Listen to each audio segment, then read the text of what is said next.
have a copy of all the stuff. Good evening, everybody. We're going to get started in just a couple of minutes there. As you can see, our talent took a moment, but we'll get them back and we'll get started.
All right, welcome everybody. We'll let our guests get settled for just a moment, but first I want to thank everybody for being here for our special Saturday evening edition of Wrestling with the Moment. If you've been here for these before, you know that at Temple to Her Sinai, we are no strangers to challenging conversations, difficult topics, but also we like to have fun and laugh. And so for that reason, we have brought you this evening Eric Cortellezza and, did I say that right?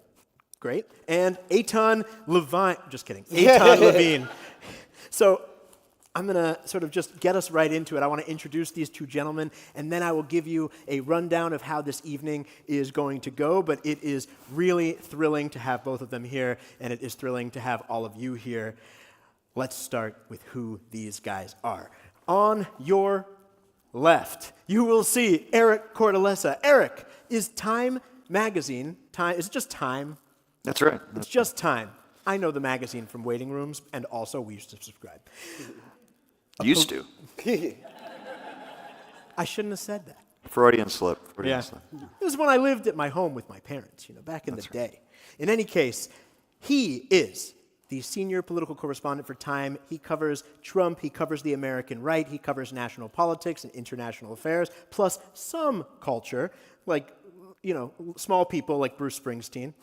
He has interviews and cover stories on Trump, Netanyahu, Vice President Vance, Speaker Johnson, etc. He has a book coming out next year published by HarperCollins on the rise of the MAGA movement. He is the winner of National Press Club's Sandy Hume Award for Excellence in Political Journalism for his 2024 Trump coverage, and a New York Press Club Award for that interview with said rock star Bruce Springsteen. He previously was the investigative editor of Washington Monthly, where his expose on Governor Larry Hogan routing state funds to benefit his private real estate business led the state legislature to unanimously pass new ethics laws. Shikoach. That was great. Before that, Eric worked for the Times of Israel. He was first based in Jerusalem, covering in the West Bank and the settlements, and then he became their Washington correspondent, covering the 2016 campaign and Trump's first term policies, specifically on the Middle East. And as a more personal note, he has a proclivity for sadomasochism as a diehard Buffalo Bills fan, an 18-year season ticket holder. Guilty as charged. It may be, you might flick the switch. Is it? Might not be on. We'll find out. In any case, you have a moment until your sound needs to be working. Excellent. On your right, I'm a Jet fan, so another person with a proclivity for sadomasochism as a lifelong Jets fan.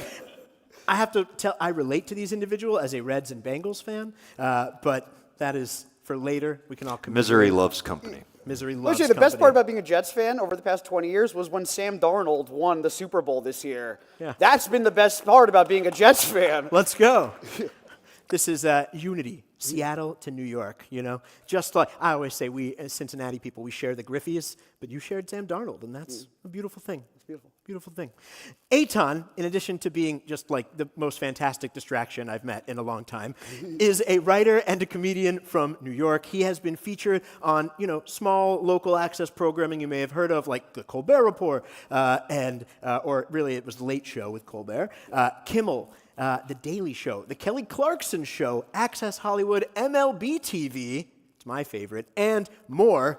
He has written as well for New York Times and for New York Magazine. He holds the Guinness World Record for the most first pitches thrown out in a single season. And in 2008, he was Israel's last comic standing. And is this still the case? Sponsored by Manischewitz? Oh yeah, I work at Manischewitz. Sponsored by Manischewitz. Yeah, we're filming a dating show on June 10th in New York. If you know any single Jewish men, specifically, I don't know what it is with the Jewish men of New York. The Jewish women are fine. The Jewish men, weird. Okay, this is what we've had a very big issue casting Jewish men for Manischewitz matchmakers. So there is a need. Don't tell your mother. We are recruiting this evening. If you know any men in New York of You some guys caliber, laugh. This is a problem. This Okay, is a I have to problem. find 11 normal Jewish men that want to be on film by June 10th, and this is a problem. B'hatzlacha. Thank you. We're going to do our best. The Seattle to New York connection may continue. So why then are these two individuals specifically here this evening? Eric is right there at the highest levels of our society and our government. He is in the room with the people who are in the room where it happens when it happens. Following me? He has insights into really the uppermost echelons and machinations of our political systems and actors, and they are gleaned from years and years of journalism and deep connections, personal connections with these individuals.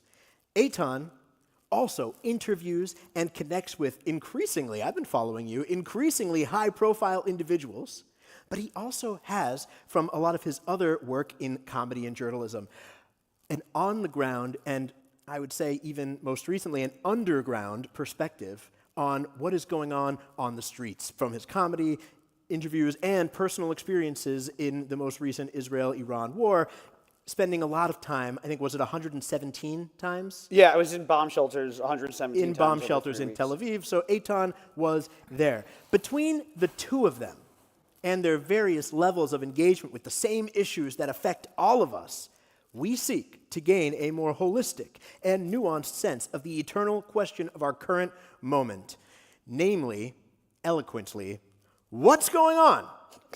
And so, this is the moment we find ourselves in, and we, as a community, need to wrestle with it, and we've brought you up here sort of as our cage match to help us get through it. Not that you're wrestling each other, but, we're all in it together. Look, I cannot promise necessarily that we're going to leave here more hopeful, although I hope that we will, but I am confident that we're going to leave more informed and that we are going to have shared many laughs. So, in that interest, I am going to say very little more. I'm going to turn it over to our guests, but I want you to know the three broad topics they're going to discuss, and then you should have the knowledge that around 8:15, or if they exhaust themselves before that, we are going to open it up for questions for you to engage them on these topics and more. And Rabbi Brett and I will come around with microphones to you. We'll give a little more prompting for what those questions will be like, or not what they will be like, but how we will all, observe decorum during that moment. And then we'll go forward. So here are the three topics they will discuss. What's going on in America? Politically, but also in terms of rising or risen anti-Semitism and anti-Zionism. What's going on between America and the Middle East, our partners, the Gulf states, Iran, deals, etc. And what's going on in Israel, between America and Israel, and just on the ground for Israelis, thinking about wars and deals and political party shifts and upcoming elections. Their conversation may, and hopefully will, be somewhat meandering, but it will touch on each of these spheres which overlap in some crazy three-dimensional Venn diagram of stress. And so we leave it to them, and then again at 8:15 I will come back. I will try not to cut you off in a rude way, and we will open the floor up for questions. So with that, I think we owe a big round of applause to Eric and Eitan just for being here.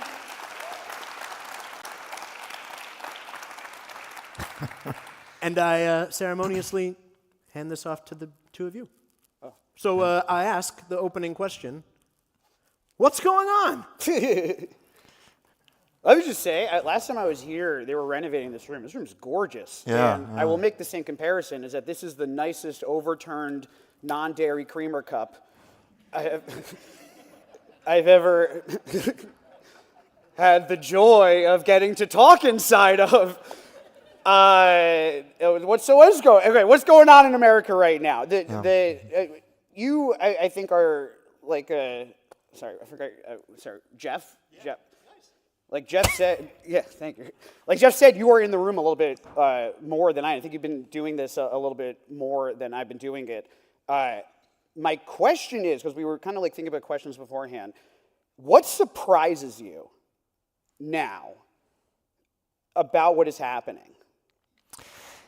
I think what surprises me the most is the level of anger and resistance that is not being able to be contained on the right. I think what I really watched happen over the last 4 years, because this was a project that really started in the wake of January 6th and Trump's exile period, was him and his allies building really methodically and systematically a mass movement that could exert pressure, coercion, that could basically transform the Republican Party into a wing of the MAGA movement. They have all sorts of layers, right? We saw from 2015 on the basic parameters of a mass movement, right? Leader, followers. It's always been there. It's the stuff in between, the capable and loyal lieutenants, the communications infrastructure, the advocacy and grassroots infrastructure, all of this stuff that basically keeps every single element of the American right in service of President Trump and his own will.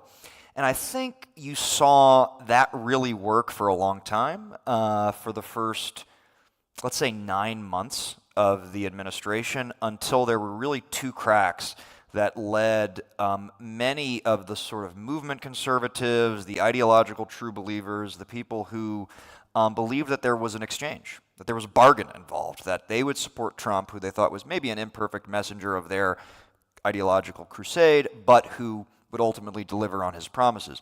When he first attacked Iran, that was the beginning, and then when he refused to release the Epstein files. These are kind of the two big inflection points that led to this giant rupture. And you saw breakaways happen between Tucker Carlson, and then Charlie Kirk was assassinated. And anyways, that, of course, only accelerated when we got into a full-scale war with Iran at the end of February. And so what really surprises me is that President Trump is both unable to contain the anger and the outrage and the fissures that are emerging, and yet the movement still works insofar as he's been able to have success with his primarying of candidates, choosing who gets to be elected. He is still the person who controls the MAGA movement. And so there are cracks. Do they sustain? Is it ephemeral? That remains a really open question. How does it not sustain? I mean, like, because there's a natural end date to when he's going to leave office. And I feel like now we are really, really, really seeing the first time where his like sway and his hold on how things are done really starting to be like questioned for the first time ever in a profound way, where you're seeing people like melt away. That being said, I feel like every election cycle, every 6 months, we have a conversation about how he's eking, control and how he doesn't have control anymore and how he's losing control, and yet it still seems to be like he never loses control to a point where I'm like, is he even leaving office gonna be the thing that makes him lose control, or is he going to be able to figure out a way to control it past being in office? And I'll even double down, even past like death. Like it's a real thing where it's like, the Trump name and just who he is, he's eternal in so many ways. And until I see it pushed out, I don't think that it's ever going to be fully taken away from him. Well, he'll certainly be the perennial sort of father of the right for a long time. They're also going to they have so much money. The crypto, the Trump family alone has become so powerful and so rich that I think that's another thing that's going to be able to overcome any natural social cracks that happen. Is my other thought with this, is that if you look 5-10 years down the line, the billions of dollars that the Trump family has now, that's lasting, that's generational, and it's going to be a thing that we're going to be dealing with for the rest of our lives. I think that is the thing that surprises me about him, is that we're still 10 years into this. We're going to be 12 years of it at the end of the day. I thought this was going to be a 4-year thing and not a 12-year thing, but it's actually going to be a lifelong thing, and that's the kind of surprising thing. Well, that's the big revelation of 2024, which is that the rise of Trump was not an anomaly. Yeah. I mean, you can't just write it off as this bizarre thing that happened through a confluence of circumstances in 2016. But no, to answer your question. He won the popular vote. He did win the He popular won vote. When he won the popular vote, to me, it was one of those things where it's like you have to. That was when, in my mind, you saw so many Democrats and so many like more left-wing leaning places realize that they had to go into like enemy territory in order to address that side. Like you saw the pod save guys going on Fox News more. You saw more stuff like that, where it's like, okay, like I am, even within the Democratic fold, you're seeing the crooked guys go on to like Hassan Piker's things and stuff like that. That's the thing that I think was pushed hard. Oh yeah. Well, no, the fracturing of the media ecosystem is just a huge development that has really changed the course of American life, society, you name it. And it all goes back to when Ronald Reagan in 1987 repealed the Fairness Doctrine, which you might remember, that the FCC was, basically if you were a broadcaster, you had to air both sides with equal time, and they got rid of it. And that opened the floodgates for Rush Limbaugh, for Fox News, and then eventually this sort of completely alternative MAGA media ecosystem. But no, I do think that President Trump will be basically the man who controls the Republican Party until the day he dies. Yeah. I don't know what happens after he dies. I don't think there's anybody on the right who's able to assemble this coalition to keep them engaged. I mean, I don't think J.D. Vance can do it. I don't think Marco Rubio can do it. Maybe they can win an election, but they certainly can't exert the kind of power and influence over what has really become a mass political and social movement. And I think Trump really recognizes this. I mean, I will just give you a brief anecdote. When I interviewed him in the Oval Office in December, he was telling me that Elon Musk had been there the night before. There'd been some sort of resemblance. There'd been some semblance of a reconciliation. It'll never be back to where it was before. Oh, the girls made up. That's nice. The girls did. Yes, they did. And but he was saying, I was talking into Grok, the AI thing. And he's like, I asked what will happen after the greatest presidency ever is finished. And he says, Grok told me you will be the single most powerful person in the Republican Party until the day you breathe your last breath. And I said, that sounds really interesting. It sounds a lot like Trump. But do you think he realizes that he's talking not to a person? I think he realizes he's talking to technology. I think the funny thing is when he acts like you're going to believe that all these things he's saying that the technology said to him sound just like him. He's like, they said you're the greatest president ever except for Washington and Lincoln, because nobody can beat Lincoln, really. It's like, oh, Grok said that? And it's like, he just said a couple weeks ago that he's like, President Xi said you had a dead country. It was dead. Okay, and now it's the hottest country anywhere. I was like, I thought Mohammed bin Salman had said that to you a year ago. I mean, they both said the same thing. They both know how to stroke him right where it's most soothing. So, yeah, I don't see any person who can replace Trump. I have no idea what happens to the movement when he's off the scene, but it certainly, I don't think, can sustain itself. What do you think the two best options are? Let me just read. Not best. What are the two most likely things that you think are going to happen?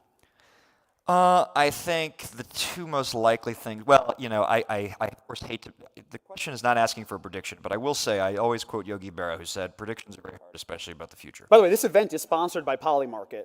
So, right? So there is a Kalshi. That's right. Well, there you go. Right, I think most likely probably is that a Democrat wins in 2028, and then there's all sorts of recriminations, and Trump tries to recruit the next line. No, I'm talking about who do you think Republicans are running? Like, who do you think is taking over the Republican Party after he? Oh, I have no idea. I mean, I'd say right now it seems like Marco Rubio is best positioned, but of course a million things can change. He's looked presidential in a way that he didn't before. He's frequently looked like the only man the only adult in the room consistently. And I think that's like what his power is. I think J.D. Vance is a little bit too tied to Trump. So if you run the two of them, let's say the next election happens and it's going to be, a commentary on things being smoother and things being less loud and things being less chaotic. I think if the American voters are going to look at that, they're going to look at J.D. Vance, they look at Marco Rubio, they're going to go to Rubio over Vance. Yeah, they're going to go to Rubio. They would go to Rubio over Vance. I think Rubio has more broad appeal. As the president of Cuba. Yeah. I mean, Rubio has more appeal as the president of Cuba, as the guy who runs the National Archives, as national security advisor, as the Secretary of State. I mean, the employment crisis is that he's taken up 3/4 of the jobs in America at this point. Yeah, well, my understanding is that the Cleveland Cavaliers are going to need a new head coach soon. So. Oh God. But no, I mean, I think part of the problem for J.D. Vance is that he is super exciting to a very ideological faction of the right, but he doesn't have much broader appeal. One thing that's so interesting about Trump, I was talking to Sarah Longwell, this sort of never Trump pollster. And she was saying Trump has really benefited in a big way from his reputation as this kind of Manhattan playboy for all these years because people look at him as a social moderate. And if you go to a MAGA rally and you talk to people there, you'll notice there's not a monolithic sort of conservative orientation to the people. Some of them will support same-sex marriage. They'll be pro-choice. There'll be all these things. And they think, oh, well, Trump, he's tied with evangelicals, but ultimately he's more moderate than some of these other zealots on the right, whereas J.D. Vance does not have that benefit. Whereas Marco Rubio kind of has found a way to kind of straddle both the more sort of right-wing national populist side of the Republican coalition as well as the more conventional, traditional, muscular interventionism abroad side. I think J.D. Vance also thinks that he is funny. And Marco Rubio doesn't think that Marco Rubio is funny. No, he doesn't. And there's nothing worse than somebody who thinks they're funny and who isn't. Oh, right? totally. I mean, this is your line of work, right? Oh, no. Listen, who do you can spot it, right? Yeah. Do you think Trump is funny, by the way? Hilarious. Absolutely hilarious. I will say one of the crazier parts about being in the war in Israel during this time is that you're trying to figure out, I was there. The war started March 1st, right? So I was there a week before, and then I had extended my ticket anyways, and I kind of got stuck there for an extra 3 weeks during it. And it was very funny trying to figure out when I was going to leave this war zone, because who are you getting your information from at that point? You're literally getting it from Trump. I would go in there and, every day, wake up and you listen to whatever Trump had said to try to figure out, when am I going to get out of this country? And right before one of his press conferences, I had to show that we sold 250 seats in New York, and I was freaking out because we didn't know if it was going to get rescheduled or not, or if I was going to be able to reschedule it. And I remember telling a friend of mine, I need to know, are we at the beginning of this war, or are we at the end of this war? And I'm not joking. 4 minutes later, he gets asked that question in a press conference, and he literally says, well, in some ways we're in the beginning of this, and in some ways we're at the end of this. And, he frequently would say, another part that was so funny was he got asked once about people, the mullahs that had been killed. And he goes, we've killed the top tier of mullahs, we killed the second tier of mullahs, we killed the third tier. We've killed tiers of mullahs you never heard about. Nobody cares mullah. Nobody kills mullahs like me. No one kills the mullahs, no one's taking them out. I told it once. How much do you think his success has been due to his being funny, and that many Americans find him to be entertaining? 100%. That's he got into office because he was more entertaining. Shane Gillis has one of the best all-time stand-up jokes and the best Trump joke, and that was about the debates. If you remember the debates, you had Trump going out against all these Republicans, and the joke was that he had one guy going out there and going I'm for education, and everyone's like yeah, and the second guy is I'm for defense, I'm the defense nominee, and everyone's like yeah, and then Trump just goes Ted Cruz's wife is ugly. And that was how he endeared himself into the American society, was that he really just ran a train on those early debates to a point where one by one, and then he would just, every debate he'd come in there and he'd be, Marco Rubio's done, Chris Christie's done, Ted Cruz is done, Jeb Bush is done. He would just take them down like they were Mortal Kombat bosses, just one by one until it was him. In fact, I do question whether we're even going to have two politicians as the people that are running for the presidency next election, or if it's going to be one, politician and one just kookball that was able to finagle themselves into some debates, pick a moment to rise, and then stick the landing into a point where they're the Democratic, nominee or the Republican nominee. I do think in some ways, and this is not a one-to-one at all, but Zoran's run into where he is now is because of a series of circumstances where he took advantage of a primary that was already weak. He was able to figure out a way to get a certain base to support him, and then was able to get a couple of headlines in the news, and then bing, bang, boom, he's the Democratic nominee, and that could totally happen for any presidential nominee that comes up next election. It was not surprising to me that they got along. Trump and Mamdani, actually, in a way. But just to... they're both New York guys. They're both New York guys, and what Trump sees in Mamdani is stuff that he just obviously admires. He's super articulate, he's young, he's good on television, right? And he was able to defy expectations and pull off what nobody thought he could, right? It's not that hard to see Trump admiring him, right? And he did something really smart when he brought in the printout of the New York Post headline when Gerald Ford wouldn't bail out New York City. He said New York dropped dead was the front page. It says Trump to Ford to New York, drop dead. Trump to New York, let's build. I mean, that just perfectly fit a touchstone that he came up in during that era. Eric and Eitan, would you mind talking a little bit about the anti-Semitism that's sort of been happening in New York that you've been experiencing, and I think that some of the people here in Seattle have been experiencing, and how that has existed, and maybe the joke, I guess, has been that it's the one thing that the right and the left can agree upon is this anti-Semitic movement that is risen essentially. And the Knicks now. No, it's important. The thing that I struggle with, because I live in New York, is always what is an exaggeration and what is not an exaggeration. I do think that over the past couple of years, things got really bad, and now we are at a point where everyone is so heightened that it's very hard to get a uniform community response as to what is an actual problem and what is kind of exaggerated, or what is an ineffective way of talking about what's happening. I think that the way that the community has addressed Mamdani, and in the future how they will address Mamdani, is completely off base to this point. I think that you saw a lot of people... Okay, small timeline. October 7th happens, and the government in Israel, this isn't like tin hat theory or anything like that, the government in Israel, the foreign ministry, like every other foreign ministry in the world, they have money, and they go out there and they bring in a bunch of creators and influencers and people from America to come and debate and to figure out how to talk about Israel, right? But they're all very BB-aligned, and they're all very aggressively toxic, and they're based in street interviews and mic drop moments and all that stuff. And after 2.5 years of this, we got to the end of the war, and realistically, do you guys think that the media that has been made and funded, do you think it's working, or is it not working? It's not working, and I have yet to see anyone show me any polling that says it is working. On top of that, you have conversations with people in legacy organizations who run the money behind this stuff, and you ask them the same question, and they all say it is not working, right? So this isn't a hot take at all.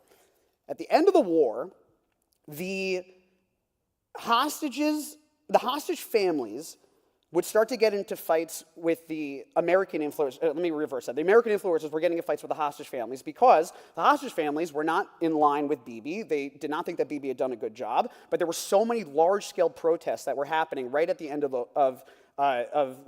before we got the hostages out. There were huge protests, and the only way to kind of push those protests back was you had the right-wing, very toxic, Bibi-aligned influencers going out there and disparaging and talking negatively about the protests and about the hostage families that were doing this. And that really, put an end to how a lot of Israelis felt about the American influencers. It was a big, big problem. Hostages get out, and when the hostages get out, immediately all of those influencers that were hired by the right-wing government in Israel, they all were hired by Cuomo.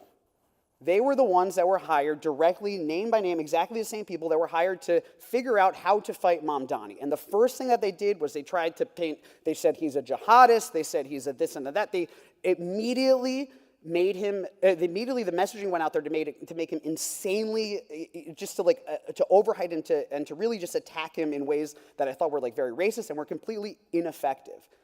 They empowered him, they made him more popular, and now we're at a point where Mamdani is incredibly popular in the city. There are legitimate anti-Semitic issues, but because the way that we have talked about Mamdani has been so based in hate speech and exaggerated rhetoric that it is very hard to have a real conversation about the anti-Semitism that is happening in New York. During the election, whenever there was a debate where Israel was brought up, or wherever the conversation about anti-Semitism was brought up, it was always based in Israel. It was always asking Mamdani, are you going to go to Israel? Are you going to arrest Bibi? Are you going to go to the Israeli Day Parade? And it wasn't hey, there's anti-Semitic problems on the left. How are you going to deal with the anti-Semitic problems on the left? How are you going to assure New Yorkers that you're going to work with Zionist organizations? Hillel, the college group, that's a Zionist organization. Are you going to stand with Hillel if they get attacked by SJP, JVP, which is something that's happened before?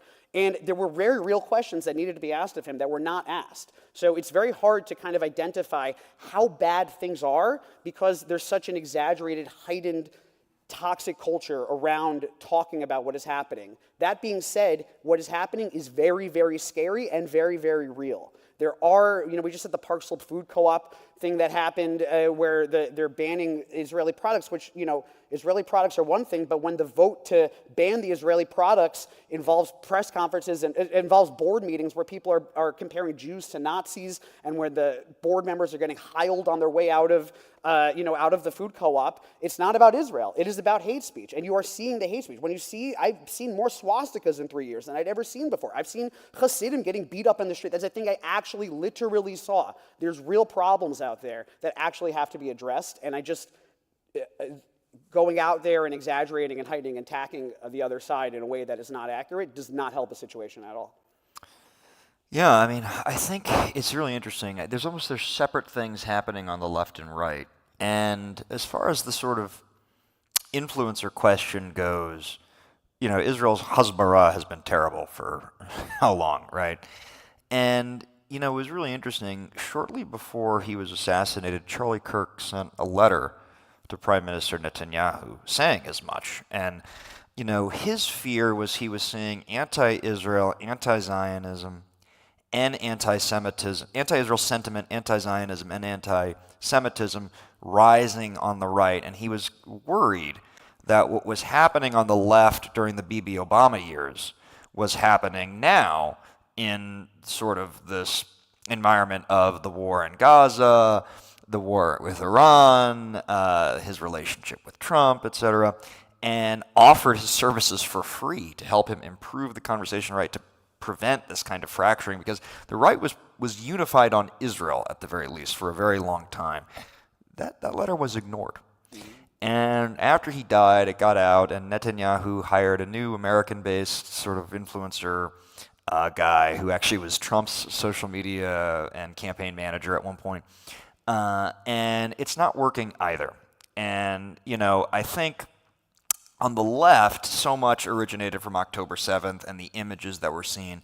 On the right, so much has emerged because of the war in Iran. There's sort of different perceptions of sort of Jewish perfidy as they would describe it. But I think the thing that has really, what is portable to both the left and the right is basically the new media structure and ecosystem, right?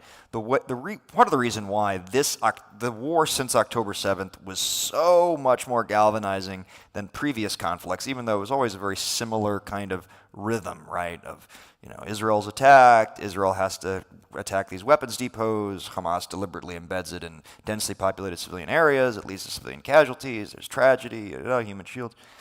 And this time, though, there are cameras on the streets. They have iPhone footage. It's all over social media. And on the right, you have people like Tucker Carlson, and you have others. You have Nick Fuentes, who has grown this huge audience, and they're reaching people unfiltered through this kind of unregulated media this terrain. And that's where you're seeing a lot of these ideas that had once been sort of relegated to the online fringe get more and more and more traction. What's funny is that Candace Owens is on that list also. Oh, yeah. And lately, I feel like Ben Shapiro has been in the news again because Daily Wire has been getting just like the tar kicked out of it at this point. Their views are down, their revenue is completely down, and it's interesting hearing names, not Nick Fuentes, but some of those other names. These were all like from that universe that have turned on him specifically. I've kind of used him as like a center point to vocalize their frustration of Israel and a lot of their like anti-Semitic conspiracies directly at him. Like he's a direct conduit for a lot of that stuff. One thing that I am kind of curious about your take on this is that there are so many progressive candidates, or we're getting to a point where there's going to be, Graham Plattner maybe in, maybe in Maine. Obviously Mamdani is in New York.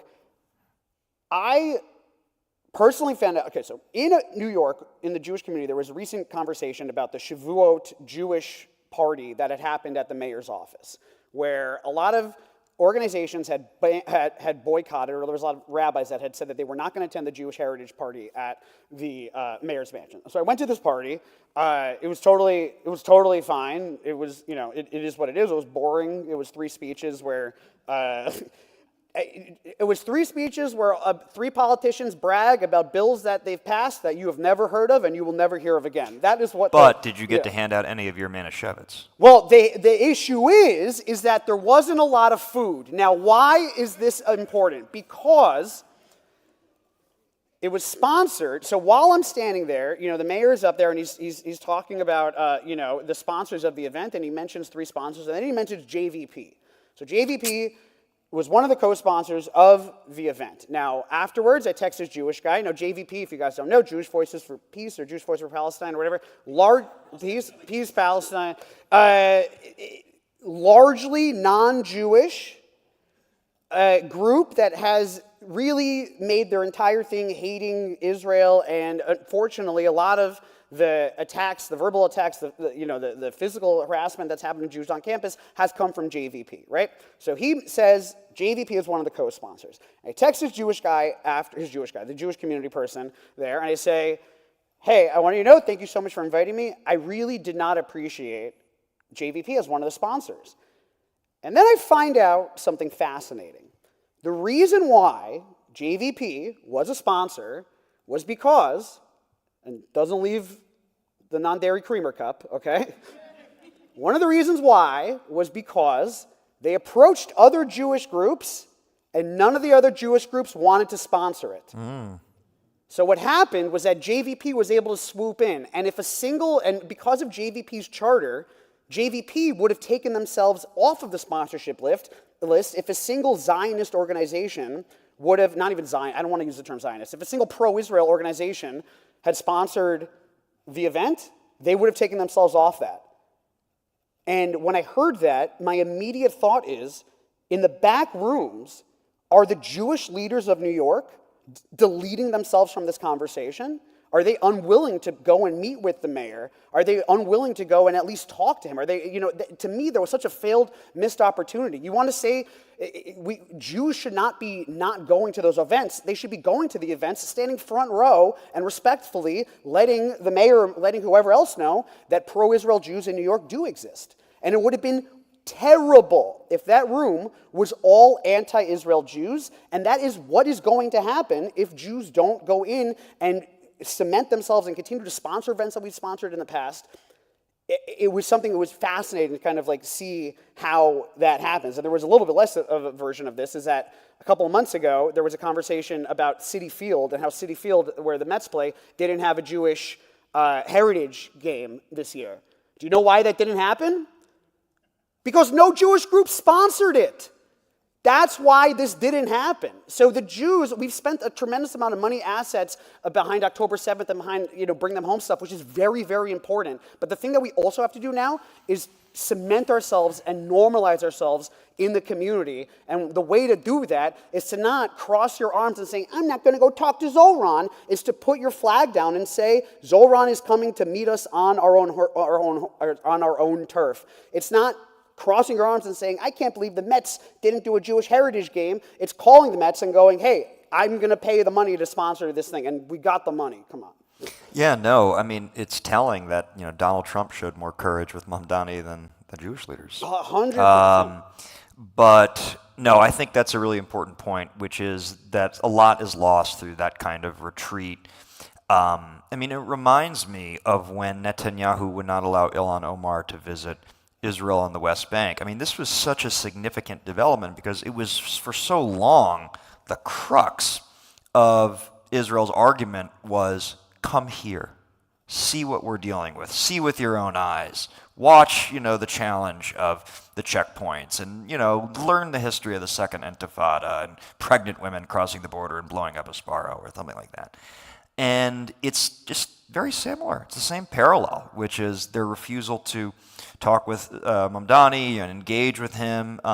Nothing is gained. Things are only lost. And, look, we were just talking about 2024, and, one of the reasons why, not the only reason, Trump had success, whereas Harris fell short, was that he was willing to go into these other spaces where people were increasingly congregating in. And by that, I mean alternative media spaces. I mean the podcasts. I mean YouTube streamers, et cetera, et cetera. Whereas Harris really didn't quite have the acuity to kind of manage in those settings, and they also didn't make enough of an effort. I don't think that's necessarily why she lost the election. I think their headwinds were very, very strong against her. But nothing can happen. You can't make any progress if you sit out the fight. Yeah, 100%. I think going into uncomfortable places and not debating, because I do think that the debate culture is a little bit much right now, but just going in and being normal about just connection to Israel without forcing it down everyone's throats, I think is a way more effective tool for this. Oh, yeah. And also, I don't remember when Ron Dermer was the ambassador to the United States, he refused to meet with J Street. Yeah. I think also, this is an interesting thing that it's even worse, right? In a lot of the conversations that I've been having, I spoke to, doesn't leave the non-dairy coffee cup again. Okay, so I had a conversation once with the foreign ministry, and that whole thing about the $7,000 a post, that the rumor that people get paid $7,000 to post on Instagram, pro-Israel stuff. Let me just say, it's not true. I got offered the trip. I know what's on the trip. I know that there were people that had more followers than me that were offered. Now, is this $7,000? Whatever. That I don't know. But I've seen the thing. And the conversation I had with the foreign ministry when they offered me the trip was they showed me the itinerary. And the itinerary was Holocaust, Holocaust, Holocaust, October 7th, October 7th, October 7th, Holocaust, October 7th, Holocaust, Holocaust, go back to Ben Gurion and go home. That was what the trip was. I think that the past 2 years, the Jewish community and the Israel media community has experienced a ton of eyes and clicks and views and money and donations that were very October 7th related and were completely because of October 7th. And it's a very addicting pill to kind of wean yourself off of. And I think that the next big thing that the Jewish community has to do, specifically in Israel, is to focus in on the non-horrifying, terrible stuff that happens. And when I was talking with the ministry, I was like, I would never go on this trip because I don't need to go. I've been to the kibbutzes, I've been to Nova, I've done all that stuff. But you're not going to get anyone else to go on these trips unless you also include, going to an Ayal Shani restaurant thing, going to the boardwalk, going to the blind museum.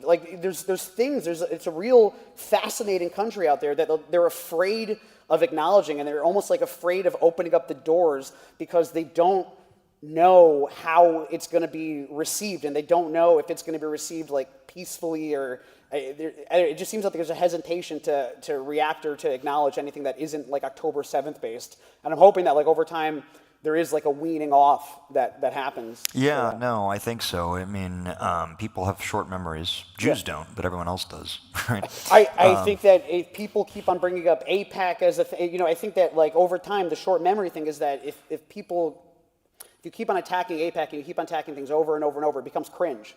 And I do think that there is 3, 4, 5 years now. I think the attacks on AIPAC have been very successful, and I think AIPAC has kind of contributed to its own self. Totally, but I'm saying is that over time, when you attack the thing over and over and over, when you make one thing the enemy of my life is bad, when you kind of meme it, when you over it, I think there is a reality where in a couple of years, people's hatred for Israel is not as pronounced as it is now, and it's almost not taken as seriously because it went so hard in the paint over the past couple of years. Yeah, the more it's repeated, the more it empties itself of meaning. Yeah. And I think, one of the worst parts is, and I know we're going to transition in a second, is that the method that the Israelis have used to try to combat anti-Semitism is by playing into a very classic anti-Semitic trope, which is we're just a bunch of rich guys who are paying people to say what we want. It doesn't work. What they need to do is just show everyone how hot everyone in Tel Aviv is. Dead serious. I was in a bomb shelter in Florentine. It looked like Project Runway. It was insane. That is, this one is not working. That is our best advertisement, maybe. Can I tell you a funny thing that happened on the bomb shelter? Most certainly. So the way that it works in Israel is when you get when there's a missile incoming, if it's from Iran, you get like 10 minutes to get into a shelter. And sometimes if it's from Lebanon, you don't get like a warning. You just have like 90 seconds to get into a shelter. And I'm in the shuk in Tel Aviv, and I'm with a friend of mine, and there's a no phone notification bomb siren that goes off, and everyone runs into their bomb shelters, and we don't know where the shelter is, and it's getting like kind of scary.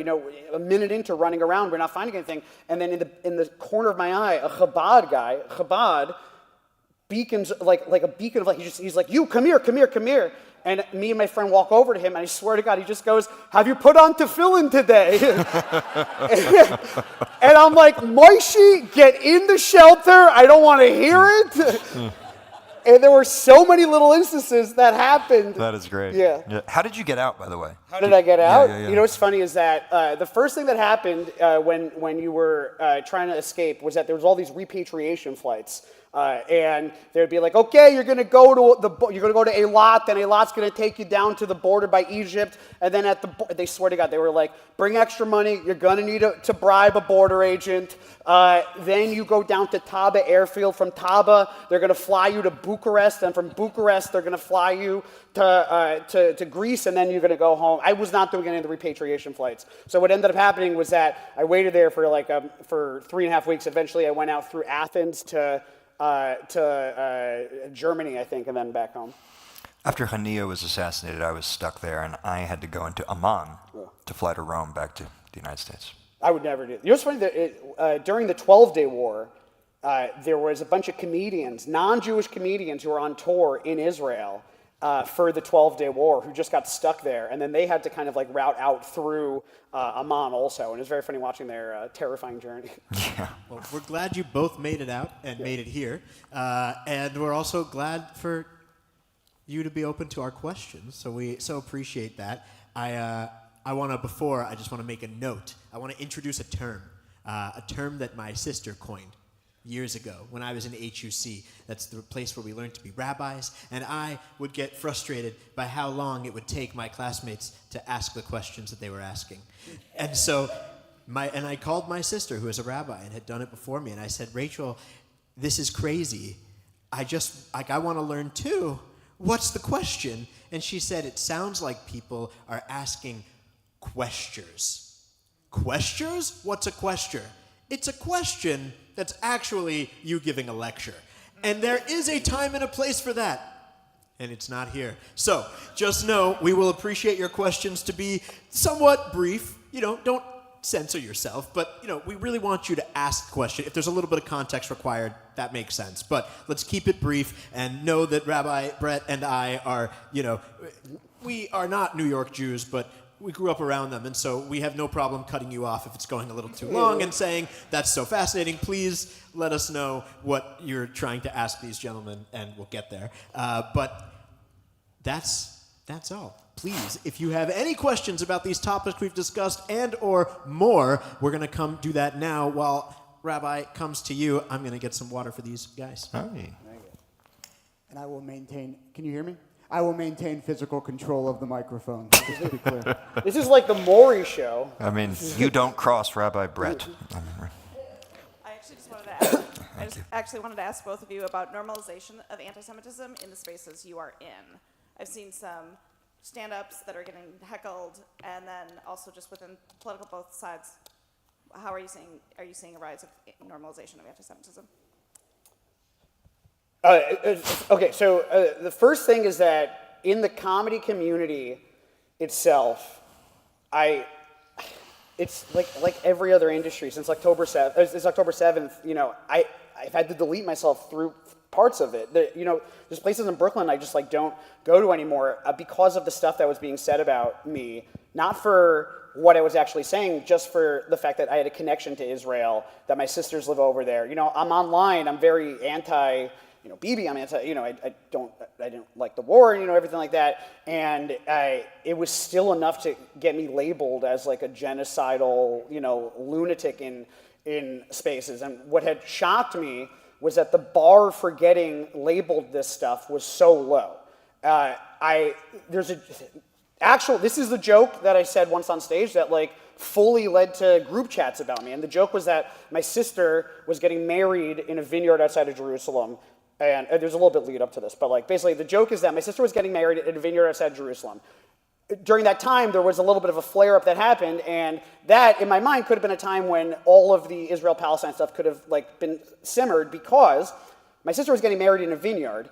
Israel and Hamas were shooting missiles at each other. If any of those missiles would have touched that vineyard, my mom would have gone over to Israel to finish this conflict, and no one would have liked that if Irene Levine shows up to Gaza City and is like, I don't care about Jews, I don't care about Hamas, we have a deposit down on the caterer. I don't care about ticking bombs. You know what's ticking? The biological clock of my unmarried Orthodox Jewish daughter, okay? That was the joke. Do we think that joke is anti-Palestinian? No, it's not. It's a mom joke. And it is a joke that I've done in synagogues. I've done it in front of Mormons and stuff like that. It's a clean, regular joke.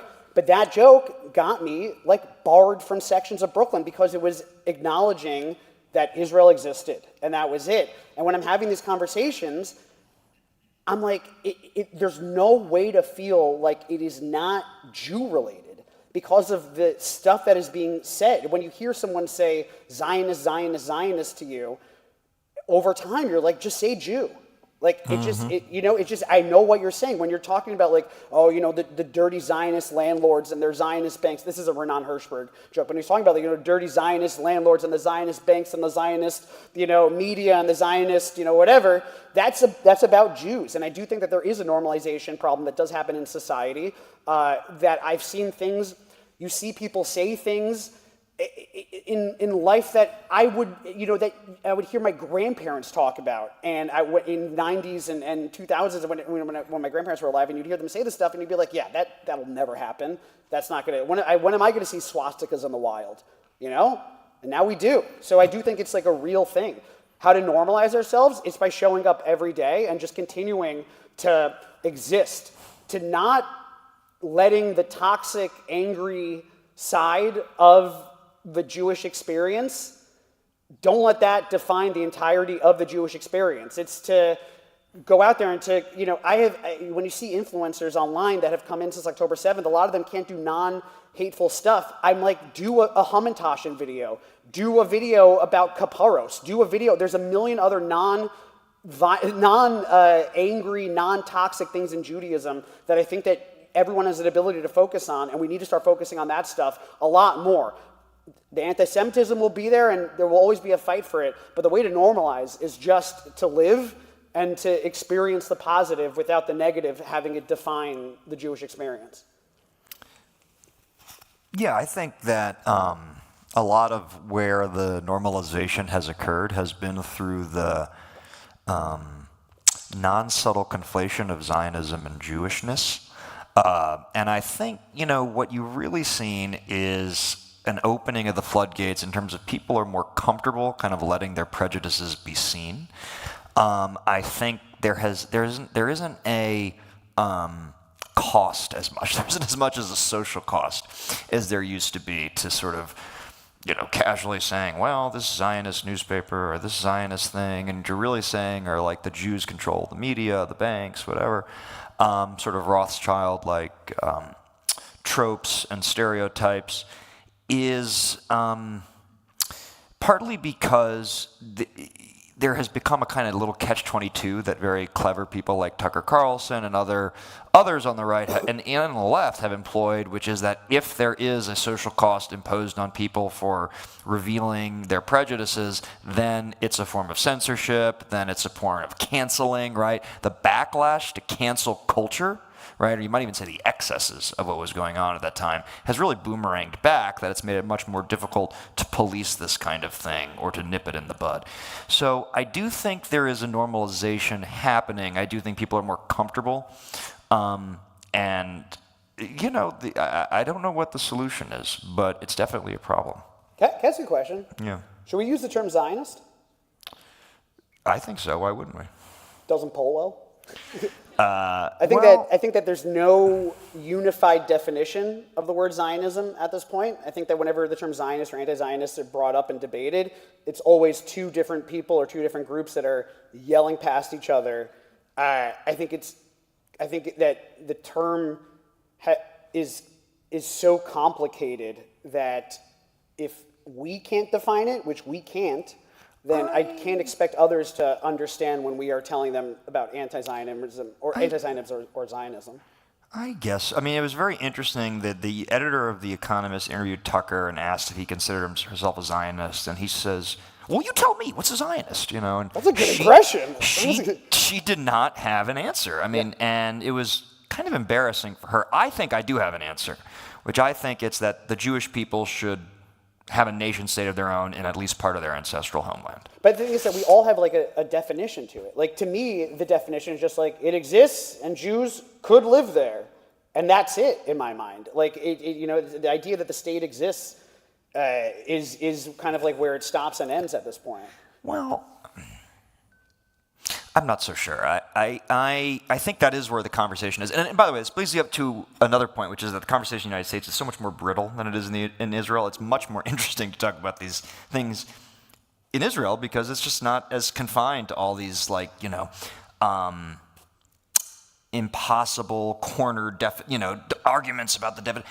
But I do think it is worth making the argument that the Jewish people are a nation that are indigenous to a certain land, that they're called Jews, or we're called Jews because we originate from Judea, and that as a people they have a right to a state of their own to ensure their own self-protection. I mean, Zionism, as we know, far predates the Holocaust, but the lesson of the Holocaust was that the Jewish people can't rely on the world to ensure their security.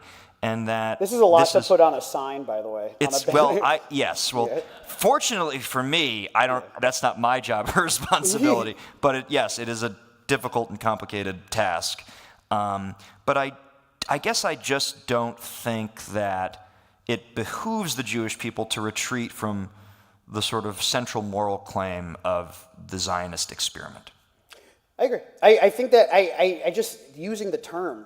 It's gotten really if it's like not helpful anymore. Yeah. It also feels like debating the term debates whether Israel should exist or not. Like, it's almost like you're debating this this huge grandiose idea that doesn't need to be debated anymore. And I think that even just the term Zionist, it's a weird term.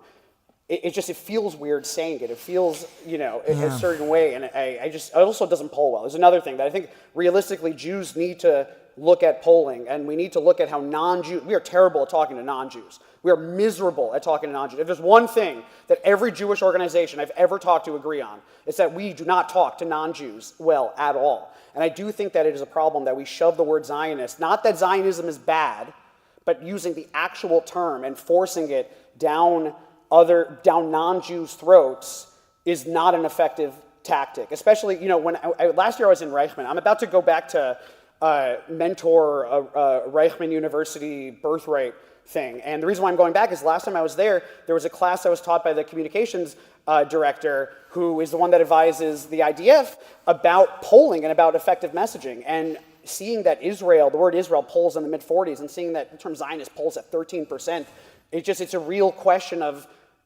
looking at the stuff that we are saying and acknowledging or asking, is it effective, is it not effective? And I think that Zionism is a very tough thing. Just using the term Zionist is a very tough thing to kind of give up, but I don't know if it's effective to continue. Yeah, the sort of rhetorical strategy that pro-Israel people have employed a lot whenever they're up against a hostile adversary is, do you think Israel has a right to exist? And if they waver in any way, it's, well, there you go, proof, you've been caught, exposed. That's definitely not helpful. I think one of the more interesting points that you made just there was that it's not an argument we need to have anymore. It's done. Israel's not going anywhere. And so, the real challenge, I think, that many in the pro-Israel community have when talking to people who basically do not believe that Israel should exist in its current form, is that there is this tension, that they recognize the tension, and they're seeking a resolution to the need of the Jewish people to have a nation-state of their own, as well as both a sympathy and empathy and a desire to resolve the plight of Palestinians and their suffering. And that's definitely more an argument that needs to happen on the left. On the right, that's a whole other bag of potatoes. But We have another question. That was like 2 questions for the price of 1. I love that, maybe even 3. Yeah, please. Me? Yeah. Okay, thank you. Just one follow-up. You mentioned part of Trump's effectiveness and longevity relates to his charisma. And then when you look at Israel, I'm curious, Netanyahu and... Mr. Charisma. Mr. Charisma, which clearly is lacking. So do you think it's mostly because of the shock of October 7th? Do you think it's mostly because of the political system structure of Israel that Netanyahu just seems to be doing Trump things not well, but surviving? He made the most effective bet of all time a couple of years ago when he threw all of his weight behind Trump, and it has paid off consistently. I look at this is all conspiracy theory, but it did feel like for a while before Trump's second term that the war was extending just to get to the second term. And, I think that was like a thing that we were all kind of experiencing because Bibi has his own legal issues that are happening. And the second that he's out of office, the second that he doesn't have the prime ministership to back into, he could end up in prison in some capacity. So he made the bet, and he said, the only way that I'm going to stay out of prison is if I pick the American leader who's going to keep me out of prison, and I'm just going to, just congratulate him. I'm going to nominate him for the Nobel Peace Prize. I'm going to name the embassy after him. I'm going to do this, and that, and it worked. He's still not in prison. He's still the prime minister. The election's happening in October, and it's a 50-50 chance that he's going to still be the prime minister at the end of the day. I have frequently joked that Netanyahu is Trump, but not funny. And in a lot of ways, that's like very, very accurate. Trump is an incredible political mover and shaker. He is what he is. He stayed in power. And I think that Bibi is very much similar. But Bibi has no charisma at all. None of the people that Israel puts on camera have any charisma. Hagari, there's doorknobs that have more charisma than him. Jonathan Conricus, hot, but also... has no personality at all. I don't know why Israel doesn't put any of the non-white men in military uniforms in front of the camera. Anytime that they do a press conference, it should have been a Yemenite woman in an IDF uniform. And I mean that very seriously. If you want to talk about Israelis and Jews not being able to market to anyone that isn't non-Jewish or non-Israeli, that's a great example. Is that the fact that we thought that putting out these strong, chiseled-jawed dudes out there to debate the case would make people think that we're sympathetic or would make people think that we don't hate Palestinians, and it did not work. And, I think same thing with Netanyahu is that he is not charismatic at all, but it doesn't make a difference, and no one's gonna listen to anyone outside of there. Yeah, it's sort of ironic because, of course, he rose to his position of prominence as a charismatic person who went on television and spoke at the United Nations and honed this craft. It's a craft that is basically obsolete. in today's era, because the kind of refined person who can speak in the American vernacular, can go on television, can speak in sound bites, is not as appreciated anymore as the kind of off-the-cuff, spontaneous, swashbuckling kind of, provocateur that Trump can be. So the symbiotic relationship between the two is such a fascinating thing that is shaping Israel and geopolitics and the U.S.-Israel relationship. I mean, Bibi certainly made a bet in Trump, and Trump has also made this bet in Bibi, which is that the more he gives Bibi these things and cements himself in Israel as the most pro-Israel president ever, this great friend of Israel, he's way more popular than Bibi could ever dream of being in Israel, is precisely what gives him leverage over him. It's not just the fact that he's the American president and that Israel's a client state of the United States, which it is, and Netanyahu recognizes that, and he's also recently talked about needing to wean off American support, which is very wise and is definitely closer to the realization of the Zionist dream of Ben-Gurion, who would not like being so dependent on the United States. But the more that Trump makes himself this sort of indispensable Jewish and Israel hero, the less Netanyahu is able to defy him. I mean, Netanyahu could always fight back against Obama and Biden and be seen as strong against, a non-sympathetic, even though they weren't necessarily non-sympathetic, but certainly for many in the sort of right of the Israeli domestic political scene, and that was a strength, and it fortified his position. He can't do that against Trump. And so that's one reason why Trump was able to get him to agree to the ceasefire and hostage exchange. He also provided some political cover going into the election. Jared Kushner and Steve Witkoff had to drag Bibi to the table to get that thing They done. sure did. They sure did. And Netanyahu and Trump had to basically put the squeeze on him because he definitely didn't want to do it. He tried to sabotage it a couple times in the end. Like, he really, really, really wanted to continue it going as long as possible because it's a lifeline to him. It's a lifeline, and it's something he's dreamed of doing for a long time. Can I tell you something? There's a very interesting other similarity that I noticed when I was, the social media response to this latest Iran war was fascinating. Because if you look at the IDF and the Israeli government's Instagram accounts, it is identical to one other country's accounts, the US. Mm-hmm. There's only one other country that does memes and it uses memes in the same way, and that was, they literally would copy each other's formats and TikTok trending sounds and stuff like that to push it. So in so many ways, the government in Israel views the way that the government in America is currently being run as like an idealized version of themselves. They think that it's working here, so they're going to continue doing it over there. Something that I don't understand is, what is the point of the IDF Instagram? There should not be an IDF Instagram. Is it to get followers? Like, I mean that very seriously. When they go out there and they use a trending sound, when they go out there and show, it was so effing tone deaf to watch them putting up videos being like, it's Women's History Month, look at all the women in the IDF. The same week the same week that whoever bombed the hospital. Like, as much as, there's debates over who did it or not, the way that Americans perceived it was that Israel had bombed the hospital. And what was the Israel answer to that same week was to put up TikTok trending sounds with IDF planes in the sky doing Jet 2 holiday, edits. I don't understand. It's so crazy how it literally speaks to no one outside of Israel and outside of, Teaneck, New Jersey. That's the central problem, right? You cannot win the information. It's not the essential. The central problem is that people are dying who don't need to be, but you cannot win the information war when you're killing civilians. And so the killing of civilians is like, that's the big enchilada that Israel faces. The other big enchilada is, of course, is that anti-Jewishness is the oldest and longest lasting prejudice in the history of the world. But it's a huge challenge. And Israel's just losing this information. How do you parse the difference between like anti-Israel sentiment and anti-Semitic sentiment? Yeah, that's a good question.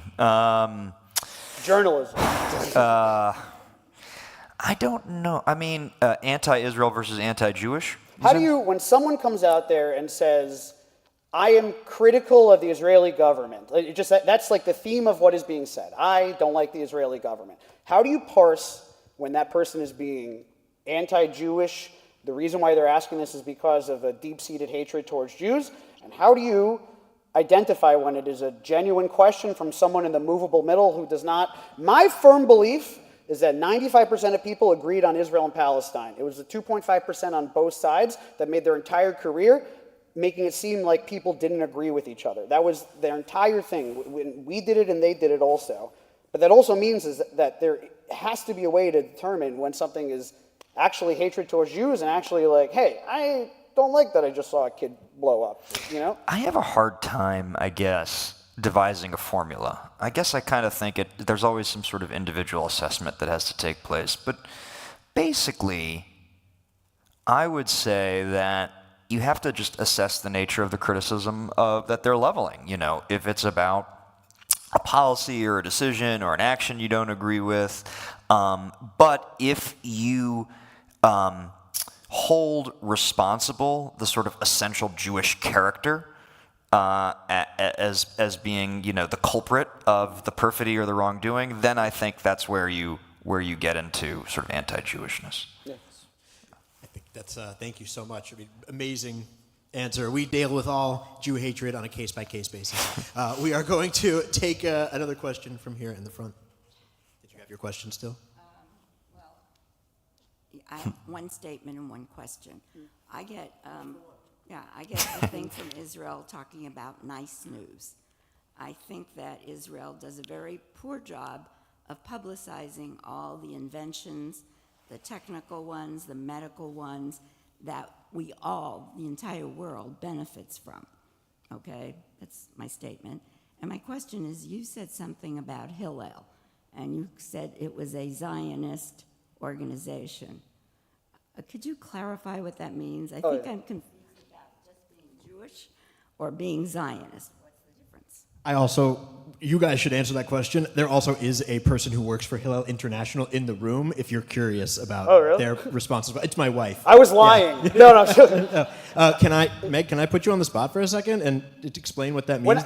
When I say Zionist, in my mind, and correct me if I'm wrong, it's a pro-Israel organization. I'm assuming that the term Zionism is in the About Us at Hillel.com section. Am I wrong? Yeah, so if you go onto the Hillel website, you can find like different ways that Hillel engages with Israel. As a movement, Hillel believes that there is I'm trying to remember exactly what it says, but Hillel as a movement believes that the Jewish people can and should have a homeland, a democratic homeland in our ancestral land. Does it say the word Zionist on it, or? It does not. Okay. Like that's how it defines its Zionism. That is the movement as a whole.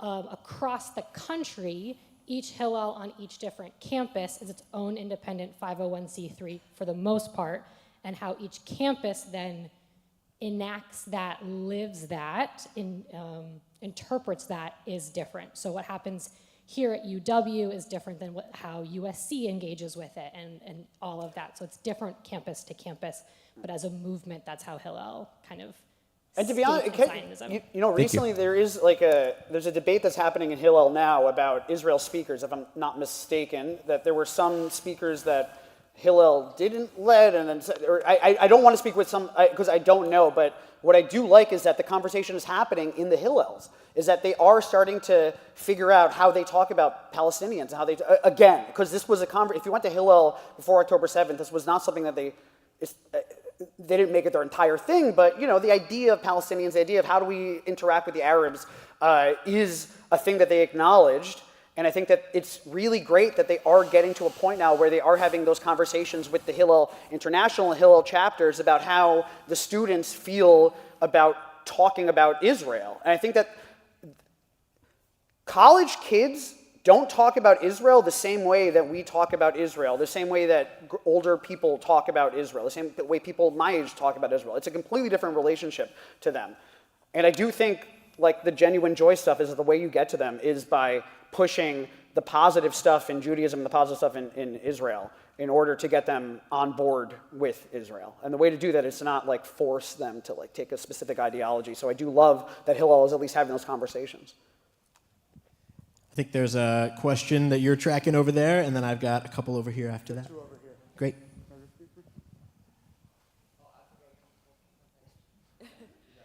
Hi. So first of all, thank you so much for answering all of our questions. We have a lot, I know, in this room. So my personally is, I guess I have a little bit of an enough on information operations in the U.S., for example, to disagree slightly with one of the points that you made, that there is no winning the information environment when you're killing civilians. So my question to you is, how come Hamas has done such an amazing job of winning the information environment while killing civilians? And what are the things that you think they have done right in that aspect that maybe we can learn a little bit? Well, I think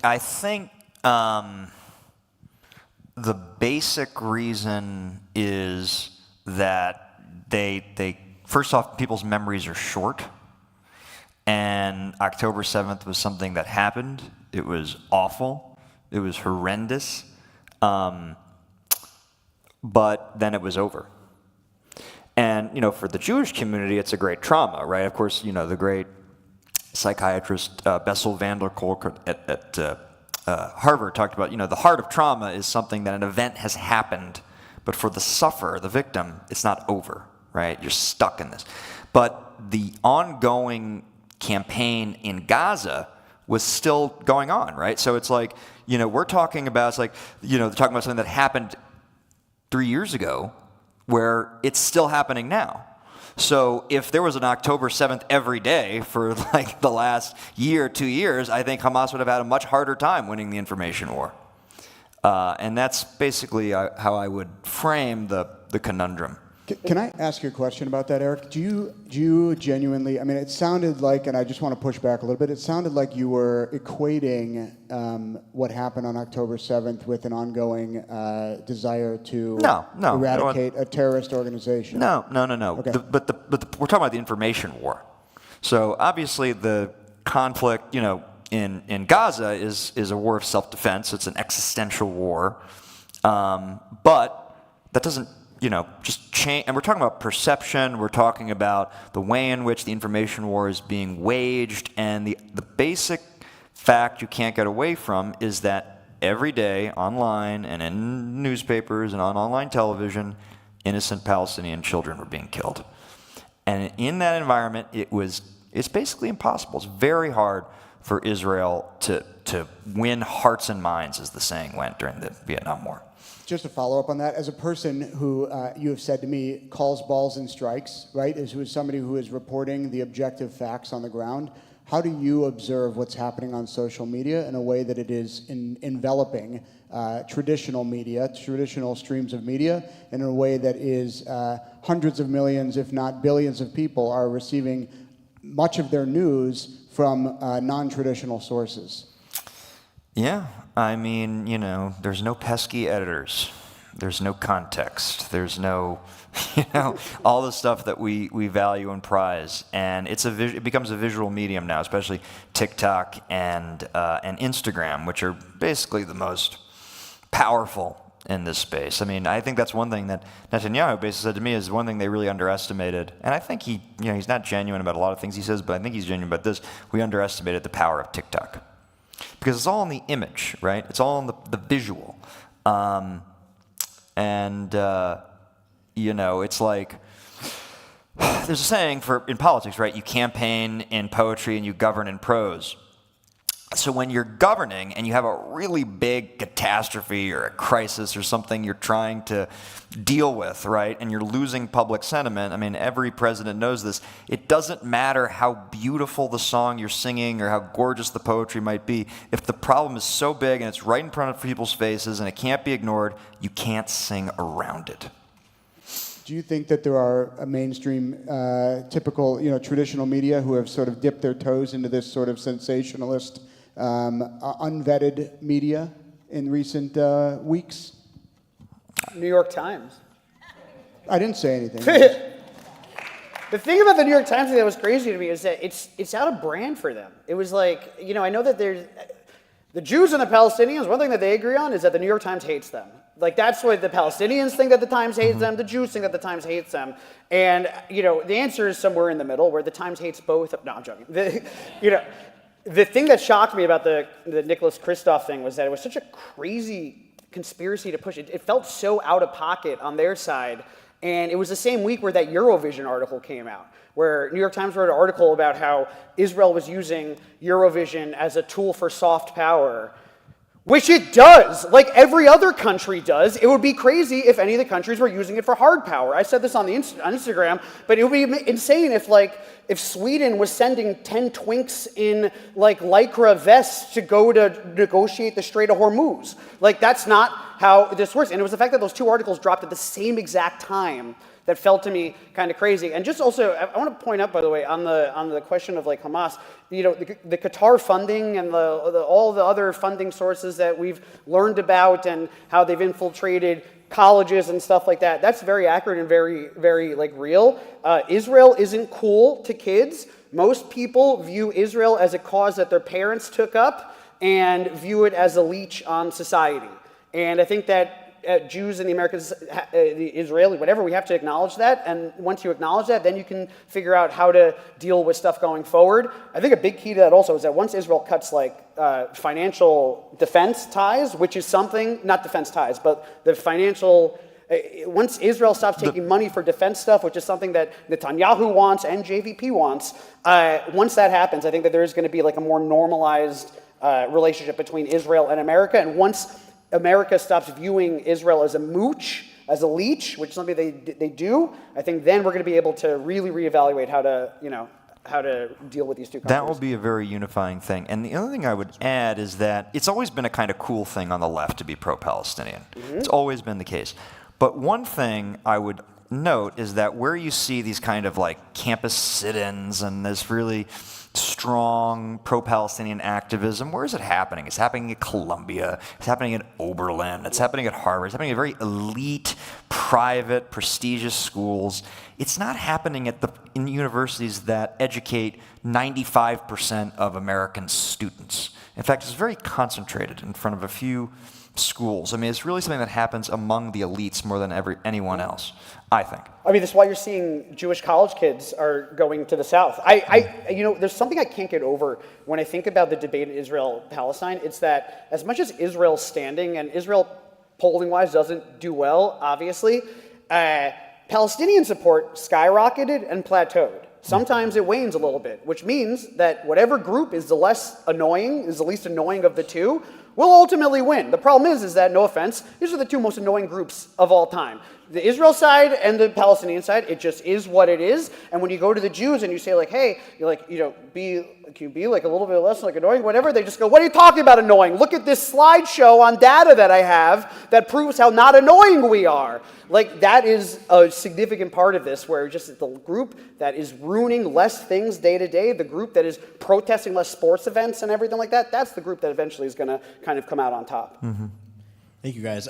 To your point, by the way, before our next question, I want to name, I'm part of a fellowship, and this is also thank you to the fellowship for sponsoring this program in part, Amplify Israel. It runs out of the Stephen Wise Free Synagogue in New York, and something that we learned when we were in Israel is that there is a theory that the actual mechanism by which pro-Palestinian activism is being enacted is Soviet PSYOP technology, essentially, meaning that it is this, you take simple messages, you take compelling imagery, and then you launder them through institutions of prestige. And so you're naming these elite universities, which is where this is coming from, and certainly it's not isolated to there, but I do wonder if we are still sort of in the laundering phase, and if we have come out on the other side where anti-Israel, anti-Judaism, whatever, is just clean and is now acceptable. And you know why we know that?